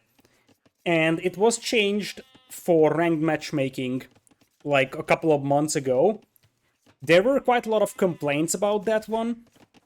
But one thing is sure, they wanted to ensure that, the deer spawns are a little bit more fair. Same thing with the sheep, so it's not like an RNG if you find your sheep on the outside early on. So now, on ranked matchmaking, arena and hideout, your sheep and your ibexes spawn on the inside. This also makes it much easier to push in, which is obviously a good thing for lower elo players. But on high level and professional tournament scripts, usually you still see the huntables spawn on the outside, because there you have the level of players that can just easily push them through gates. Anyways, let's talk about build orders here. Because Nili is 4 on wood, no surprise about that one, nothing wacky for him right now. Same thing 4 on wood for BacT. Nili is obviously gonna click up faster than BacT.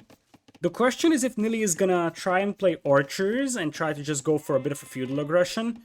Maybe even men-at-arms archers to catch his opponent off guard. Or we're just going to see a fast castle play from both sides.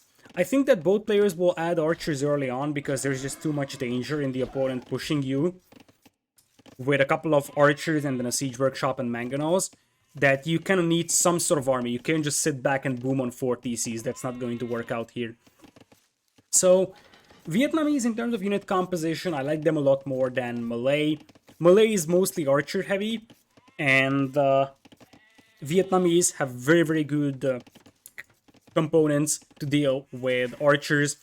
It's not necessarily about Rattan archers, obviously that's the long-term goal for Nili, but even just their crossbows are better than standard crossbows because they have more health. So, Nili is going to play fast castle here because he's starting to add farms. Let's see if BacT is gonna do the same. He has a barracks. And I'm fairly certain this wants to be a man-at-arms play. Because I don't think that you want to go for a drush. A drush would accomplish nothing on this map because the militias are just not good enough at bashing through walls. Men-at-Arms would be a much more reasonable scenario, and it looks like it's going to be a Men-at-Arms Towers play.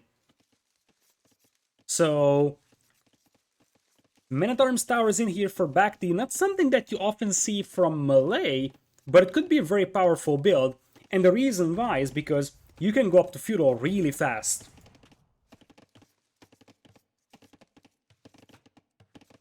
Hey everyone who's just now joining in from Locoser stream.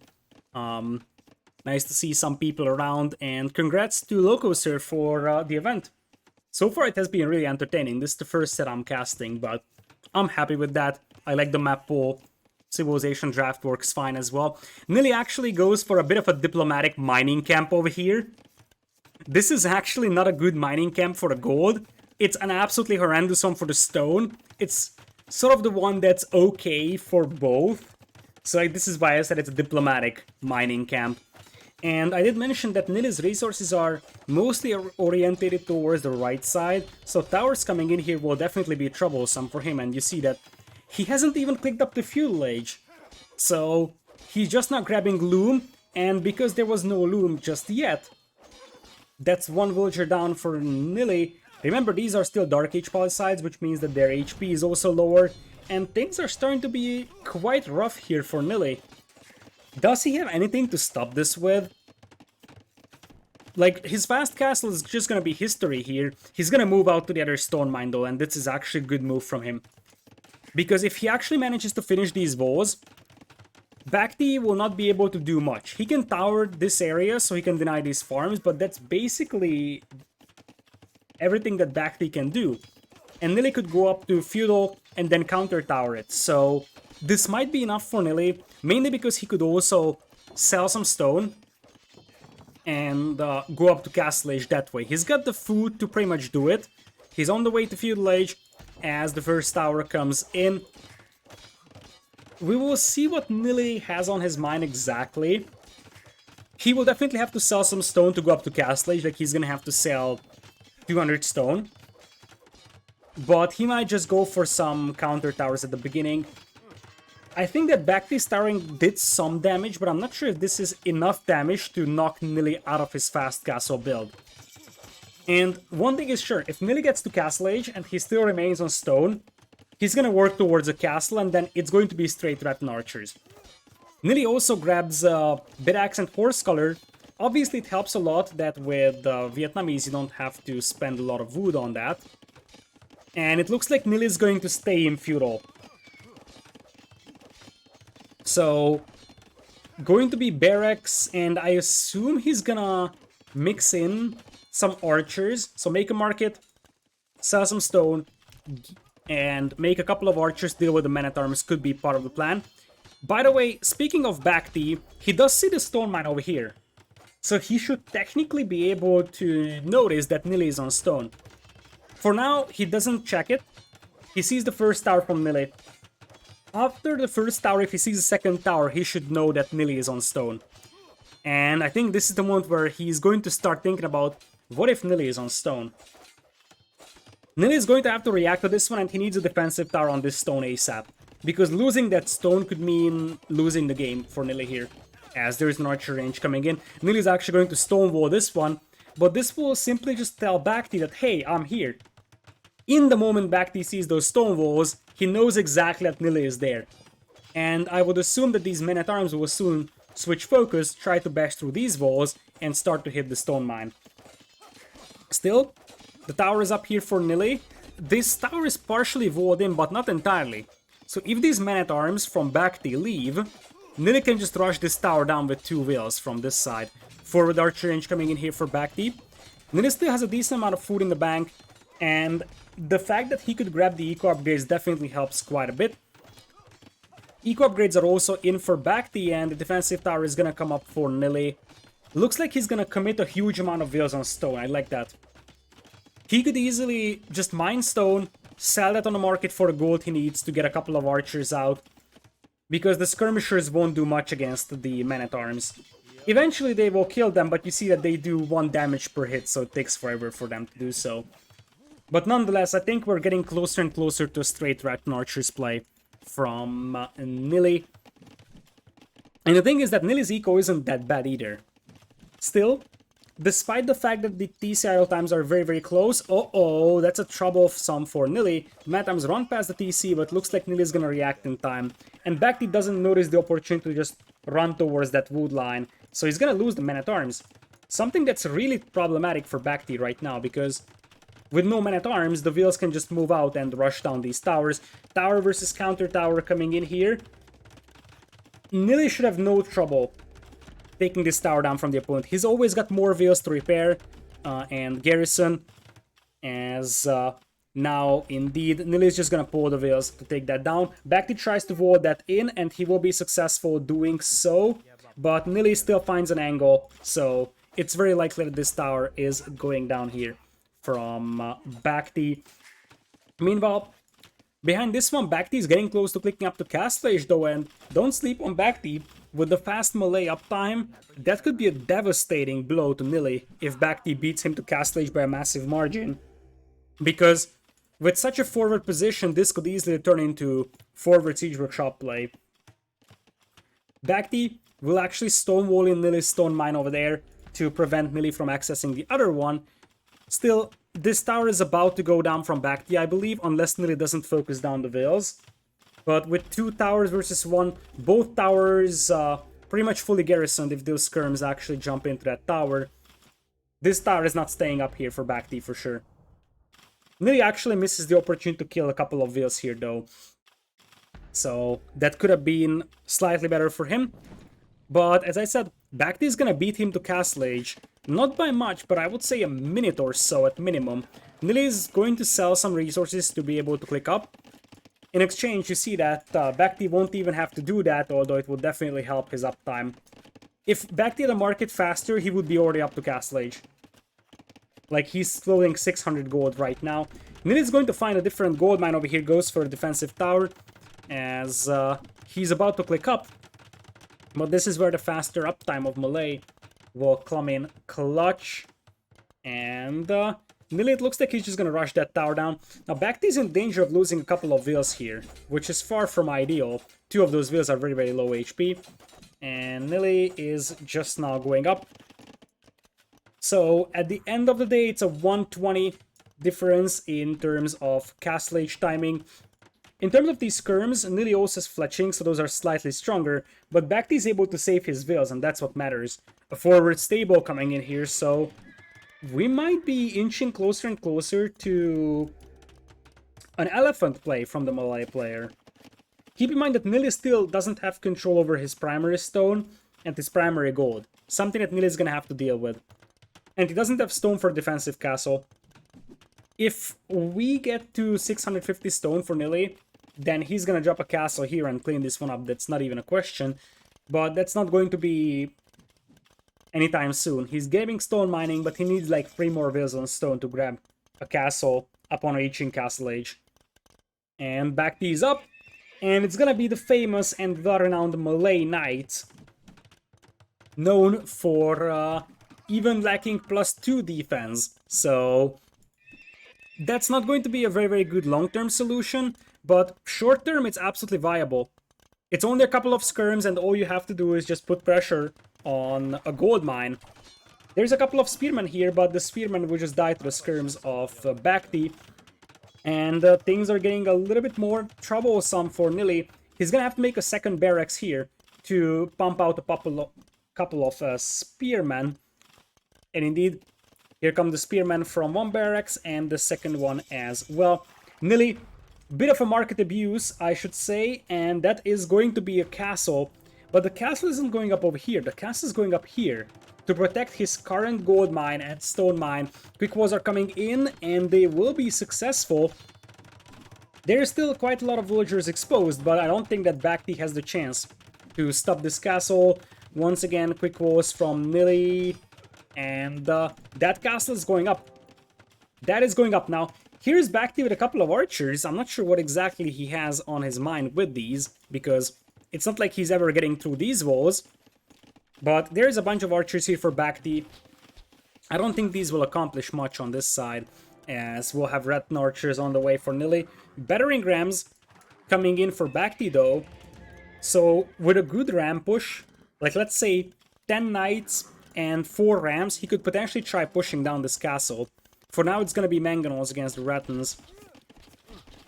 The players are getting closer and closer to chopping through in the middle, so whoever notices this faster could have a chance to tower the opponent's wood line. Nili sees the opponent over here, and BacT does as well.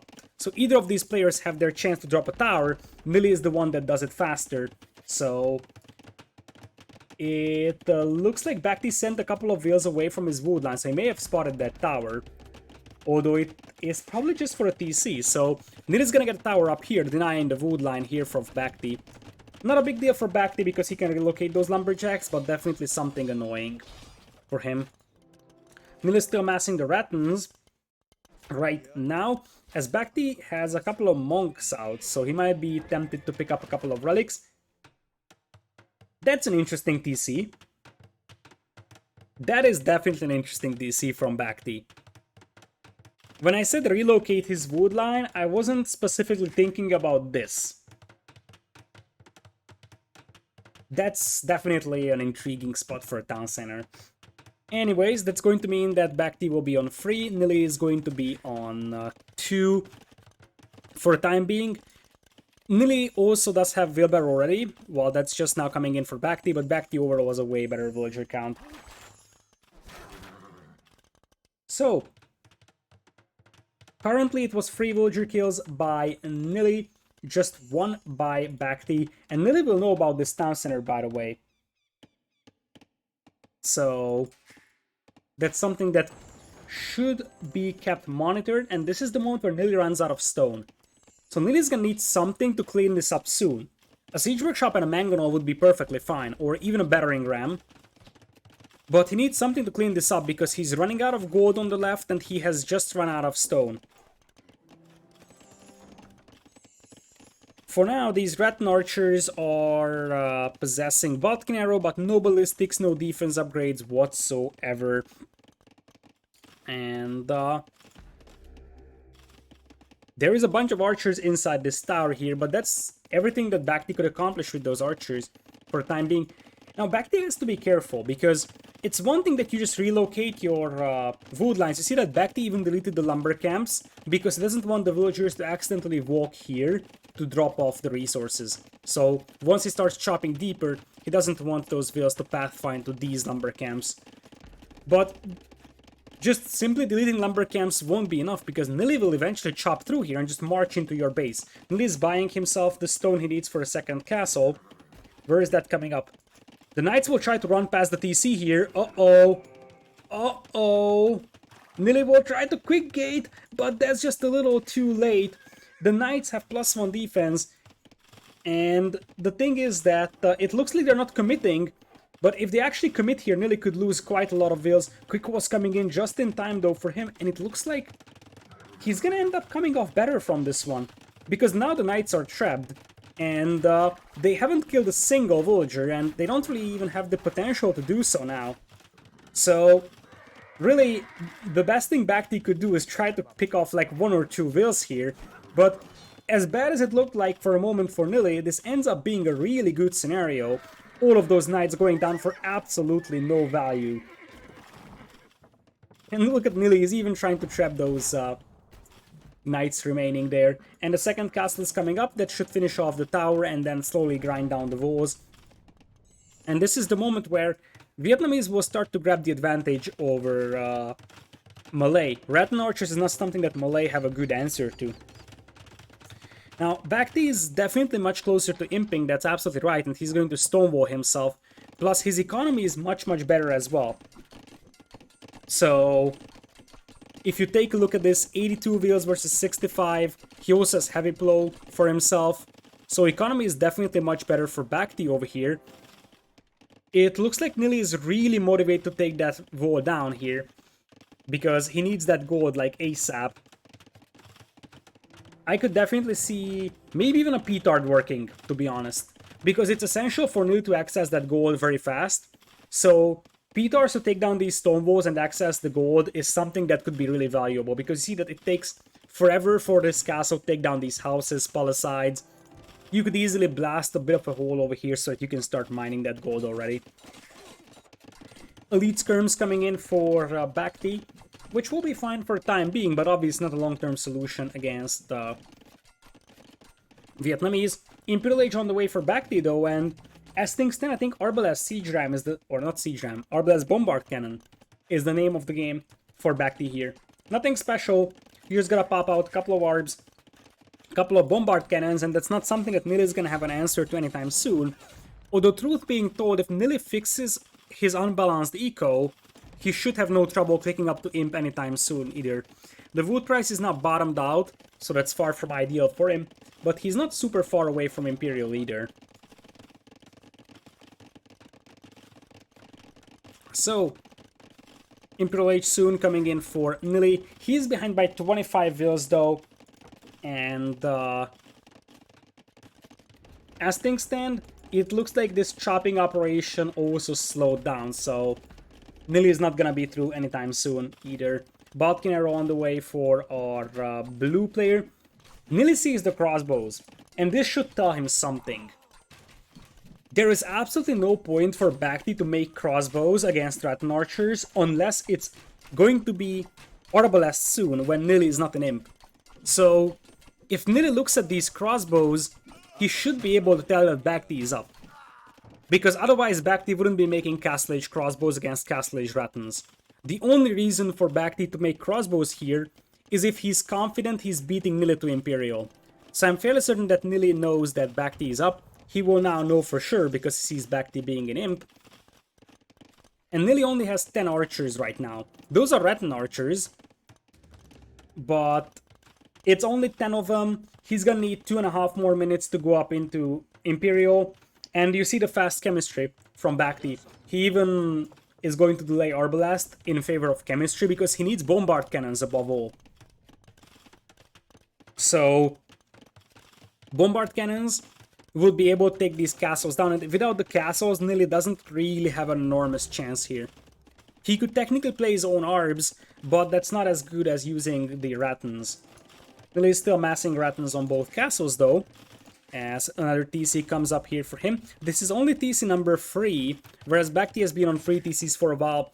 That's TC number 4 now up for our blue player. Plus, you also got relics being brought in by BacT. He already has 2, that's number 3 coming in, and 4 and 5 are also very easy to pick up.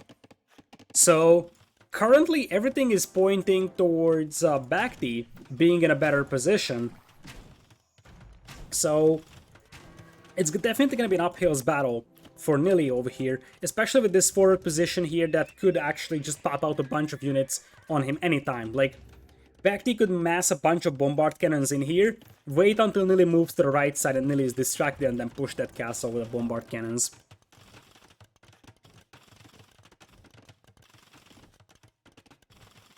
So, the castle is coming in here for BacT for a couple of trebs. There is even faster tubbarding compared to Arbalest. Could make some sense because you also have skirms, and skirms and crossbows are both affected by that in comparison to Arbalest upgrade. Bombard cannon is in already for BacT. Nili just now going for chemistry. This is gonna be a tough hold for him. Now one thing is sure, Nili loves bombard cannon micro, so that is something that he considers one of his strengths, and because of that, he will not shy away from actually having a bombard cannon micro here, but that's gonna be very tough, and this is why he's in a rough spot right now. That gold mine that he wasn't able to access for a long time is now wide open for aggression. He's still able to mine it, but he's gonna need something that holds off those bombard cannons in the foreseeable future, and I just don't see that happening. Like, those gold miners are inches away from death. Added to the misery of having a 50 villagers deficit, and not even imp upgrades for those Rattans. That's not even imp upgrades, I think Nili is dead here. 4 bombard cannons will just steamroll that castle, and you see that the traps, those very, very expensive traps, have been destroyed by the bombard cannons with relative ease. And there's just more cannon coming in here, as I mentioned before. You could also see a couple of bombard cannons coming from the left. Nili will soon be starved out of gold here, I believe. He does have a siege workshop and he's just now popping out bombard cannon, but he's gonna need an insane micro to out micro these. And it very much seems like we are going into game number 5 here. It's single elimination, so whoever wins the set is going to get to round of 16 to get matched up against Leary. As the mangonel goes down over here, Nili needs to keep those castles alive, because without that, he basically has no military production. Another castle pops out for BacT. Nili's gonna pop out the Ratans, as he's gonna try to push down the bombard cannons, and now Nili has absolutely nothing to defend that gold mine with, so if he isn't able to stop this army right here, right now, it's game over. So let's see, bombard cannons are down for Nili.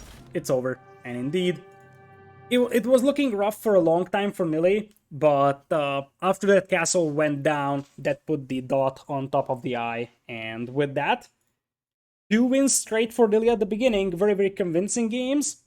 Then BacT apparently find its rhythm, because BacT is playing way better than he played in game number 1 and 2. Game number 1, he just wasn't looking, and half of his villagers were killed by a single knight. Game number 2, he got outplayed a little bit in terms of economy. But game number 3 and 4, he was definitely the more powerful player among the two, and it shows in the scoreline. So now it's an even scoreline, and the recipe is simple. We're going into game number 5. We'll have 4 lakes, which is the final home map of Nili, with Japanese versus Huns, a civilization matchup where, depending on how the game goes, either of these civilizations could be more powerful than the other.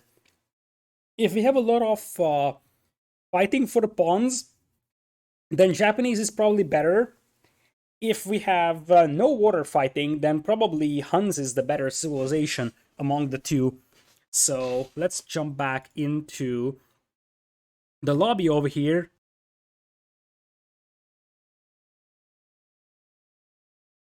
So let's get back and add the score to BacT. As I said, it's a pretty simple recipe. Whoever wins this game moves into the next round. That's it. Alrighty, so let's see if we have a game up. There is only one civilization remaining for each player. So there is absolutely no chance to see any other matchup other than Japanese versus Huns in this. After this set, in approximately 50 minutes, we're going to have another set from the same tournament. It is going to be Tato versus Nikov. That's also the first round of tournament. You see that this tournament is stacked with pro players. Tato versus Nikov first round is absolutely brutal. Why does no naval combat benefit Huns? I thought Japanese would be better off with the faster fishing ships. Economically, yes, but if there is no naval combat, then the focus is on land combat. And land combat-wise, Huns will want to play cav archers, and cav archers will be something that Japanese can struggle really badly against. They just don't have a good answer to it. Obviously, it depends on a lot of factors, like pikemen and 15 scorpions can still steamroll the Hunnic player, but if it's a relatively peaceful early game and Huns are allowed to get to like 20 cav archers, Japanese will struggle really badly against that. If there is water fighting, the reason why I think Japanese are probably better is because of being able to keep their fishing eco alive much easier than the opponent. So Huns definitely benefit from an untouched fishing eco when it comes to the Civ matchup, I believe. Why is it called Collection Cup? Good question. It's called Collection Cup because it is sponsored by a company that's making Age of Empires digital collectible cards or something like that. Now, I'm not going to be able to tell a lot of details about that because I'm absolutely not into this entire digital collectibles thing. Like, I know there's a lot of fans of that, and there's like an entire scene of that, and industry and experts and stuff like that. I have absolutely no idea how that works. I'm going to honestly admit, you know, My personal belief is that I'm only collecting things that I can actually take in my hand. That's my thing. So I will probably collect stamps or coins faster than digital collectible thing is. But they are sponsoring a tournament, and I guess it's called Collection Cup because you're technically collecting these little cards. But yeah, there's people that know a lot more about these digital collectibles than I do, so I'm not gonna pretend that I understand what exactly is going on.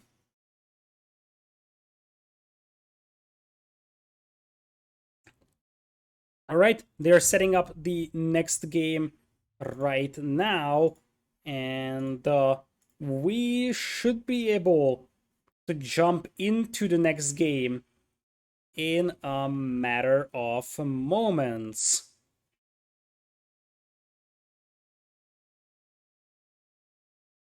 So, Nili versus BacT, game number 5. The winner takes it all. And as I said, Hans versus Japanese on 4 lakes. Boom, we jump into the game. Nili is going to be playing red, Hans on the left side, and right side is going to be Japanese for BacT in blue. So, we're gonna have pretty forward gold mines over here for BacT, very close to each other. I kind of dislike that because these gold mines are super duper exposed, and if you lose one of them, you're likely to lose both of them. Added to the fact that there is no real safe third gold for BacT, and the overall conclusion is that his gold income is something that could be pretty problematic. And Japanese are mostly an archer civilization, so lack of gold could be quite troublesome for them. Other side for Nili, he's got a way better gold spawn, I would say. This is a beautiful gold spawn for him, but he doesn't have any amazing wood lines. This one, that's relatively safe, it's kind of small. This one is much more exposed, but bigger. So, not a lot of good wood lines for Nili, although the same can be said about BacT. Why do ads have to play every time we watch Twitch streams? It's because Twitch doesn't allow you to disable them. It's that simple. I am also like, I can tell you the first thing I would do if that was an option is to disable the pre-roll ads because it actually hurts the survival or the discoverability of streamers that when you open up a stream, you have to watch like a 30 seconds ad. So that's just annoying, and many people will just say, okay, I'm not gonna wait 30 seconds to check out this other streamer. So this actually hurts discoverability on Twitch. And there is no way to disable them. So yeah, I would be... Oh, there is BacT with lame coming in. We had a bit of a pause, but that's not something unprecedented for BacT, and this time Nili is not really around to stop that lame, or is he? I think he noticed that the lame is coming in, because, yeah, Nili clearly knows. Nili knows exactly that the lame is coming in.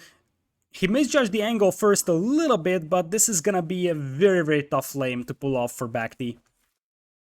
So, yeah, basically it would even be better in terms of ads if... you know, it would play 1 minute after you started watching or something like that. You can't use adblock anymore. I do have adblock myself, and you can't use adblock because Twitch actually implemented measures to prevent that. So, the only way that you're not seeing ads right now is 2 things. Number 1, your country doesn't have enough ads, so you're not going to consistently see them. Or your country doesn't have ads at all, because some countries do that, I know that. Like, when I was in Hungary, I never saw ads. Because on the Hungarian Twitch scene, there was just not enough advertisers. In the US, you always see ads, because there is enough advertisers to do that. The alternative is that the streamer can manually start advertisements as well, as this lame fails, as you can see over here. BacT ends up with much less HP than Nili, so we can consider this some victory for Nili here. As I said, the alternative is that the streamer can manually start ads.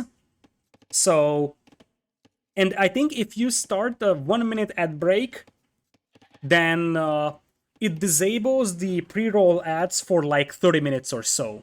but that's not something that I ever actually ventured to do, because I just feel like it's very awkward when I'm specifically saying that, hey, I'm going to start ads right now, right?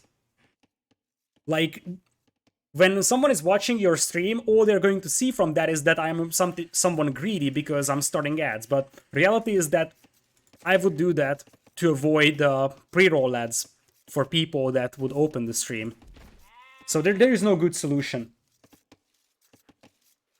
I was considering that. I was actually considering something like that. For example, when we have tournament games, and I would also take like 5 minutes bathroom break, I would just run one of those so that we don't have advertisements for anybody for the next 1 hour or so. But I feel like the trade-off isn't big enough. And yeah, exactly. There is some automated ads as well. That's even weirder. Like, the automated ads had a massive backlash from the community. I remember there was something like, I think it was introduced last year, as BacT actually came in here to try to lame again with a villager this time. Or was this actually a laming will, or is it a sneaky will for a dog? I think it was a sneaky will for a dog, but this is what I was talking about. If there is no water fighting, like per se, Nili was off the corner, then the forward villager strategy won't work out. Now, this villager will survive for BacT, that's almost guaranteed. But the thing is that by walling this one off for Nili, he prevents the dock drop on him. And I really like this approach. This is something that I often see players skip on 4 lakes, and they get punished for it really, really badly. So, the ability to completely prevent your opponent from docking a drop... Did I just say docking a drop? No, I'm saying dropping a dock. So, I did mention at the beginning of the stream that I slept like 3 hours. So, you want to prevent your opponent from dropping a dock on your pond, and the easiest way to do so is by walling it off entirely. Obviously, it is something that's going to be pretty expensive. You see that Nili had to make some long walls, but if this game continues at this pace, Nili is going to have a completely untouched economy, and that is something that favors Huns, I believe. As I said, mobility on this map is a massive factor if there is no water fighting. So Nili is going to be very, very happy to just keep his fishing eco alive and just go for a long-term cav archer play overall. Nili actually gets an outpost up here because he probably knows that BacT could easily sneak a tower up on him. And that's basically his only reasonable wood line. The other one is kind of meh, to be honest. I like how Nili is taking the huntables, by the way. That's a bit of an extra food for him. Nili is going to open archers. Whereas BacT is gonna play with a second dock on the north. BacT ended up losing his scout in the scout engagement before. And Nili is gonna go for the southern dock over here. And what's even more important is that Nili will get a sneaky dock up here on the right side. I think this will be spotted by BacT though. Because this fishing ship will actually get his food from this drop of fish.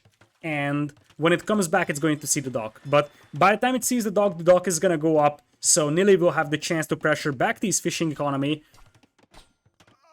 Archer is now coming forward for Nili as well. Range just now coming in for BacT, and I did mention that these gold mines aren't super duper safe.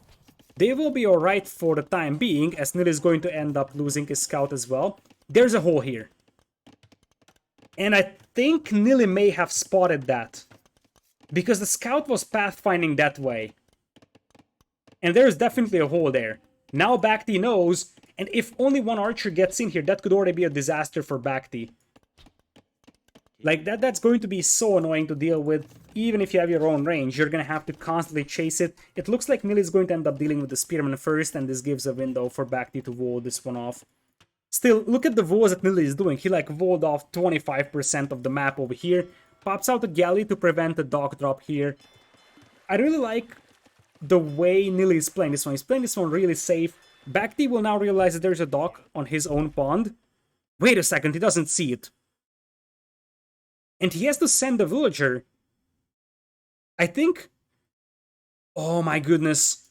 This villager is trying to be a sneaky will for this spawn. And even though BacT is so close, he's just a little too far. If he was taking this other deep fish, one tile closer to Nili's dock, he would see it. And this is a golden opportunity for Nili, because one fire galley won't do much here, especially against Japanese fishing ships. 2 or 3 would. And Nili doesn't have to rush this. I don't know if Nili is confident about BacT not knowing that he's here, but I think he is. Otherwise, he would have already popped out that fire galley. Nili is playing this one patient. Added to the fact that this villager will never get to the southern pond, and this is looking really good for Nili. Because BacT has no idea that his fishing eco is gonna be pushed. Nili is gonna have this pond and this pond safe. BacT is gonna have the other pond. BacT, on the other hand, is going into Castle Age, something to keep monitoring, because he's gonna beat Nili to Castle Age by a massive margin, and crossbows could be troublesome for Nili to deal with. Third fire galley on the way. Nili is spending a lot of resources into this one, but it's gonna pay off. It's definitely gonna pay off, because BacT is probably gonna lose his fishing eco here when 3 fire galleys pop out. Here comes the docking villager, and as I said, the galley is gonna spot it. And with that, there is gonna be no dock coming up for BacT. He shouldn't be able to get a dock up. He's lucky if he saves this vill right now. Did anyone else hear the Windows sound? I didn't, but I don't have headphones on as usual. But yeah, I accidentally pressed the Windows key. I also can't hear anything else because, as I mentioned, there is some super loud roadworks. Like, someone has been drilling the pavement for 3 hours now, and I'm probably gotten deaf from that. Like that. Just that mechanic drill sound is something that gets into your head over time. So, yeah, I didn't think I heard anything else. And this is why free fire galleys matter so much here. Japanese fishing ships are tanky, so you want to destroy them before your opponent has a chance to reinforce this side. And that's exactly what we're seeing here from Nili. This is why patience is paying off really well here for him. BacT is taking into War Galley here as Nili loses a couple of archers moving to the north. And as things stand, Nili is on the way to Castle Age as well. There's quite a lot of damage potential here for BacT though. These are some long walls for Nili. It's almost impossible for Nili to hold all of these walls. Nili also going for fire galleys on the north. Nili officially destroyed the fishing eco of BacT on the right side, so he's got the economical lead. And I don't think that BacT is gonna be able to do enough damage here in early castle. There's gonna be a couple of skirms holding out, and since it's only 6 archers, soon to be crossbows, they don't have Botkin once again. Wait a second. BacT is going for archer armor first and not Botkin. What's up with this? This is not the first time he's skipping Botkin. It was in the Nomad game as well. And it's a little bit puzzling to see defense upgrade first and not Botkin. It might just be me being a complete potato player and caster, not understanding why that's good, but last time I checked competitive Age Vampires, you're still supposed to get Botkin arrow faster than the defense upgrade. And now it's gonna be probably elite skirms from Nili first, although depends on how he takes this fight. Without Botkin, the range advantage is not something that he's grabbing.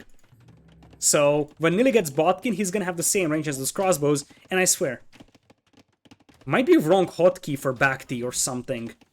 There's no way on this planet that he completely skips Botkin arrow in favor of archer armor, and then he could afford Botkin arrow right now and he's not doing it.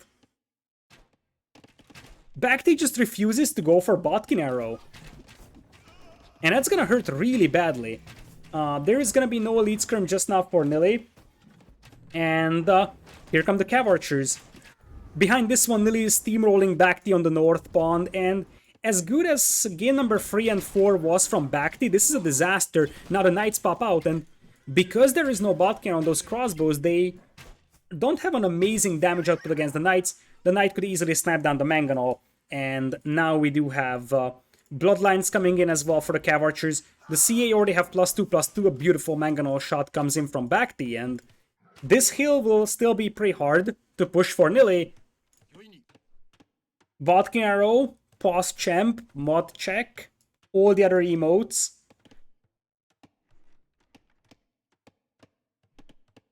Yeah, I guess he's cosplaying Koreans, you guys are right, probably.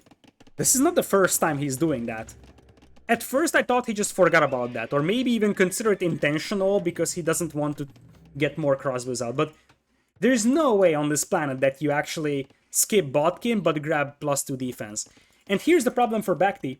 He just lost all his fishing eco, which means currently BacT has 2 villagers on food. He ran out of all food sources. And, well, obviously it looks really good for him that he picked up 3 vills here. The thing is that, at this point, Nili has an enormous advantage. Even though BacT has fire ships, Nili's fishing eco is untouched. BacT's one by far isn't. And with the lead skirms he can hold, and soon we could see cav archers looping around trying to hit the wood line. No ballistics or thumbring from either side, just yet. So here come the cav archers. Without those upgrades, they will struggle to pick up any villas here, so it's more about the harassment rather than actual villager killing. Second TC coming in here for Nili. It looks like Nili is confident just staying back and booming. Oh, there is the whole disaster for BacT. Disaster, and maybe... I'm not sure if Nili just remembered that there was a hole there. Or he just found it. But he didn't dive in with one archer. Maybe it was intentional from Nili. Maybe he saw the hole and he was like, okay, I'm not going to commit one archer because that would show the hole to BacT. Instead, what I'm gonna do is just wait until you have a good army, and I can tell you, 4 cav archers inside your eco like that is painful to clean up. Especially when you have to micro on the front here as well. Nili is also playing this one pretty safe. He's not going for super aggro full cav archer play. He just wants to boom. Just like in the Nomad game, he carves out a bit of a lead and then just booms away from it. The problem for Nili this time is that it's not like he's completely booming away. Because he is only 3 villagers ahead compared to his opponent. And because he doesn't have thumbring or ballistics on those cav archers, they are somewhat inefficient in combat. Nili takes the hill here, that's a nice move from him. BacT is still without the Botkin arrow, and that hurts really badly against cav archers. Like, they have +2 defense already, plus bloodlines, and this is why Nili is able to take such a good engagement over here. I like this fisherman.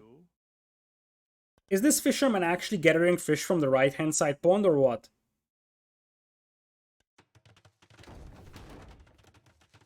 Speaking of Huns, by the way, if BacT just plays super heavy archers, Tarkans is also an option for Nili, although it's not something that he would like to do most likely, because then Japanese can switch into pikemen. BacT re-establishes fishing eco on the north and on the right side, so I guess that's one of the reasons why the eco are still relatively even. Nili is relentlessly marching for the villager. This is gonna be the most inefficient shore fishing ever. This villager is gathering from, I think, this shorefish deposit. Nili just forgot about him. Now, here come a couple of knights, and I like that there is some knights being mixed in here, because the cav archers alone in such small numbers, they would never be able to break through the walls. 2 knights give Nili the opportunity to break through, and he's going to try to play just like he played the Arabia game. And indeed, this guy is coming in for a fishing trip here, ladies and gentlemen. He's gonna get punished for it by the fire galleys, or will he? Knights break in, and there's a hole here on the wood line of BacT. There's multiple holes, in fact. That's gonna be dead vills. That is gonna be dead vills over here. And once again, Nili is doing the exact same thing as in the Arabia game. Whenever he's distracting BacT, immediately upon that, he's gonna push up and force BacT to fight at multiple sides. This guy is gonna get killed, by the way, doing his fishing, in case anyone is interested. Ballistics now coming in for BacT, but you see that Nili doesn't want to lose this army. He just wants to make sure that BacT needs to chase that army. And that's why, if there is no water fighting for the Huns, like they don't have to defend on water, that's a nice mangonel shot from BacT, but it's not finishing off the mangonel of Nili up until now. So if the Huns don't actually have to defend their own fish, then they will love this scenario because they will have the mobility advantage. And that's pretty powerful. Couple more villas get picked off from BacT for this army getting cleaned up. But now Nili has a 10 villagers lead, and he is also sort of controlling this hill now, even though BacT is still popping out mangonels.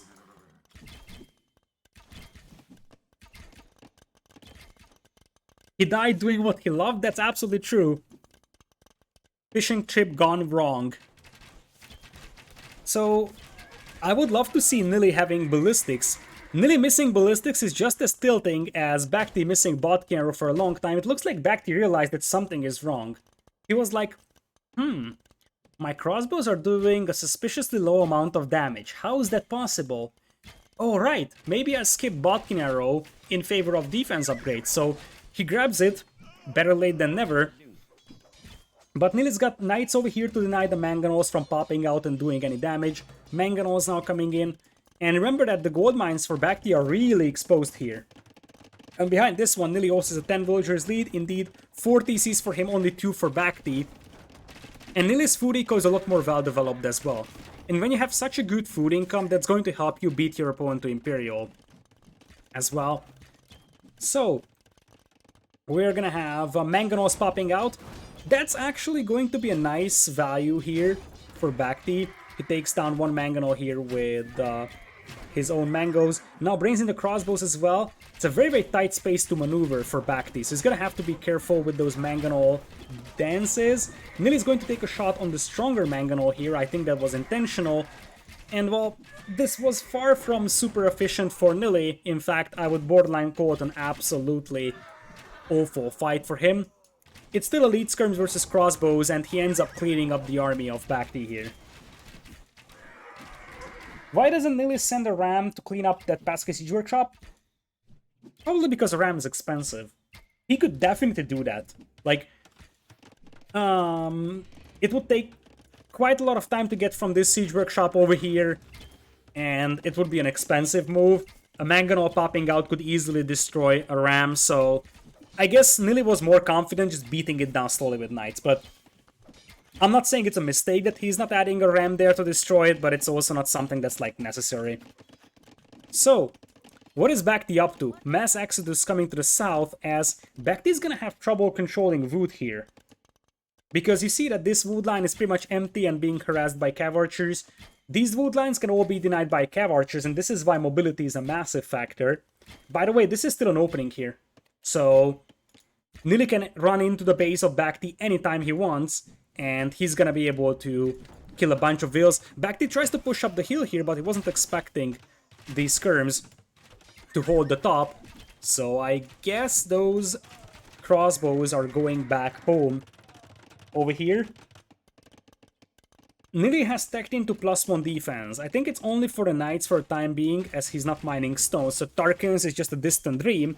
But it would definitely give some style points for Nili to have Tarkins. Mangonel firing up hills means that it's not going to be able to take down Nili's Mangonel, but the Scorpion and the crossbows together are able to finish it off. Nili's Siege Workshop here is getting denied for the time being, which is pretty massive. A Mangonel pops out, and it looks like BacT might hold this hill. Nili's economy is not that much ahead either, and I feel like Nili lacking... Okay, he doesn't have ballistics now, so he's alright. For quite a while he was not having ballistics, and I was criticizing that. He's all good now. I think he's still missing Thumb Ring, which would be nice to have, but ballistics is definitely the first step over here. So, Cav Archer's in exactly how he needs to play this one. He just needs to make sure that the BacT is constantly forced to chase his army. That's the key thing when you play Hun's Four Lakes. Force your opponent to constantly chase, and just make sure that he has a hard time cleaning up your Cav Archers. And speaking of those Cav Archers, if they hit this wood line, then BacT is gonna lose like 10 vills here. Easy peasy. Nili is also doing a nice job just destroying the food eco of his opponent, by the way, as both players are floating massive amounts of wood. But destroying the food eco might even be more valuable, because that would basically make BacT unable to keep villager production up and also progress towards Imperial, because Nili is slowly progressing towards Imp. I'm not saying that this is the most convincing game from Nili by any means, but so far he's been playing slightly better than BacT. In this one, crossbows will end up cleaning up these Cav Archers here. This was an opportunity missed for Nili, because there was quite a few villagers that he could have killed here. Anyways, now Nili is in possession of this crucial hill land. Nili is going for 9 on stone. He wants a castle. That castle is probably gonna come up on that hill. BacT is also mining stone like a madman, so it's gonna be a race towards a castle. And BacT technically has the power to secure this hill. Depends on the mangonel shots that he's taking, as the skirms will take down this mangonel. But I think whoever is securing this hill could actually have a massive advantage. Neither of the players picked up a single relic so far. And looking at BacT's resources, he could go up to Imp. Look at BacT. Wood price is still amazing, so BacT could easily sell 500 wood and he could get a huge amount of gold from it. I think BacT is recovering here. He is definitely recovering. Now Nili is going to commit quite a lot to this push, going for +1 attack as well, so those knights will become much more powerful, and currently resource control is a serious problem for BacT. But he's holding on for now. His economy is definitely acceptable. And Nili is losing quite a lot of knights here for little value. So there's still an opportunity here for BacT, although I think that Nili is still in a leading position, especially now that BacT is apparently using up all the resources to make army and stay in Castle Age. Nili, by the way, still doesn't have Boso. This game reminds me a lot to the Arabia game for many reasons. Nili also wanted to get to this position over here with the gold and stone. BacT is going to have a beautiful TC on them. And that means that Nili's villagers here should get cleaned up by the TC. Meanwhile, we got a bunch of knights from Nili. He will probably try to bash his way through here. BacT is going to divert the crossbows, and we have seen this from Nili before. He forces his opponent to defend on the right with the crossbows, because the knights are distracting him. And in the moment Nili sees the army on the right, he's going to push in the middle, because he knows that there is nothing defending in the middle. Tumbling for Nili now, and look at this romantic gold mining operation. On par with that fisherman from before for Nili, these villagers will just be gathering gold and dropping it off at the closest possible drop-off point, which is here. The reason why this happened is because Nili shift-queued the villagers. He shift-queued a mining camp here and then mining gold. But because you couldn't build a mining camp, as the TC was already over there, that command gets cancelled and the villagers will do the next thing that got queued up behind it, and that's mine the gold. 149 villas for Nili now, defensive castle up for BacT, and an offensive forward castle here for Nili. This is pretty crucial for BacT to hold somehow. He's 19 on stone, so he wants a castle himself. But two of these TCs protect vital resources. This one a wood line, and this one a gold and stone. Meanwhile, knights are being sent here from Nili to destroy BacT's villagers, and despite the fact that BacT has a TC here, he is the one that is losing the villagers and not Nili, who has nothing over there. And with the TC going down, these villas will also die. I think BacT is dead. Imperial Age on the way for Nili. And everywhere I look now, I see BacT's villagers dying. He's lost 54 villas in this game, only killed 18. And that differential is just going to grow and grow and grow with this castle being finished. And I would love to see some Tarkins now for Nili. That would be such a good move. That would be such a good move. Yeah, I was also thinking that what if BacT crashed? But no, he's controlling his army. I think it was just too many things to handle at the same time. There was fighting over here, there was fighting over here. Nili comes in with a ram. This TC is history, so Nili is going to secure the north. And this game looked scary for quite a while, or even this entire set was kind of scary for Nili. But it looks like after 2 games being lost over here, he is going to end up winning the final game over here. A bit of an upset, I would say. And there was the Marauders. So, Nili wanted to go for Tarkins. Nili beating BacT 3-2. I think it was a fairly straightforward set. It wasn't like any games resulted in a massive comeback. One player was able to carve out the lead in each of these games and just maintain that lead and finish off the game. Very nicely played by Nili in game number 1, 2, and 5. number 3 and 4 were somewhat underwhelming overall. Whereas for BacT, game number 3 and 4 were very powerful, especially the Mediterranean game. On Medi, he steamrolled Nili, and sort of on Hideout as well. But on Four Lakes, the key thing for Nili was this wall, I believe. He was able to dictate the pace of the game because he was able to protect his fishing eco. And that's a key thing, and this is why I'm always saying on Four Lakes that if you have the option to do so, wall off your entire corner so that your fishing eco is safe. Having a completely untouched fishing eco can play dividends later, so that's the most important thing here for Nili. Never in this entire game was his fishing eco pressured. Whereas on the other side, BacT lost his fishing ships on the left and on the right as well at some point, and while he obviously rebuilt them, he had a stage in a game where he just didn't have appropriate food income to keep pumping out villagers, and that set him back really badly. After that, Nili just boomed away with the result and ended up finishing the game over here. I'm going to show you the beautiful APM graph, something that, you guys, I was reading the Red Bull chat when Red Bull was going on, and everybody was like so hyped about the APM graphs. It's fairly straightforward. BacT was the faster player, that's not even a surprise. But it was more about what Nili did. It's not about how fast he did it, it's about what he did. Because Nili did what he had to use Huns to their best potential. So if he didn't wall this off and BacT gets a dock up here, it's a completely different game, not something that favors Nili by any means, not something that favors Huns by any means, but by having the game plan that he had with the Vols, the way that he was able to protect his fishing eco and push back his fishing eco, he just was able to use Huns to their maximum potential and showed in the end result. Nili is the one advancing to the next round.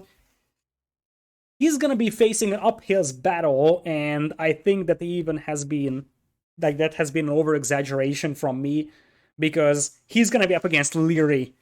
The map pool consists of quite diverse maps. Some of these maps could be favoring, or at least could be slightly better for Nili than, like, let's say Arabia, but nonetheless, it's gonna be a very, very tough battle for Nili to beat Leary, but he doesn't even have to. Nili was trying to improve his gameplay to become a little bit more of a pro player and a little bit less of a caster, and he was able to accomplish that, I believe. So being able to beat BacT is a big achievement. Even though it was a close set, I think what we are seeing from Nili in this set and in general in this time frame is the first steps towards establishing himself as a top 20 player, or maybe even top 16. So yes, it's only one set, so we shouldn't jump to massive conclusions. It's against BacT, who does have consistency issues as well, but the fact that you can beat a player that is probably still top 16 at minimum is absolutely outstanding, and it's probably the first step for Nili towards establishing himself as a top 16 player as well.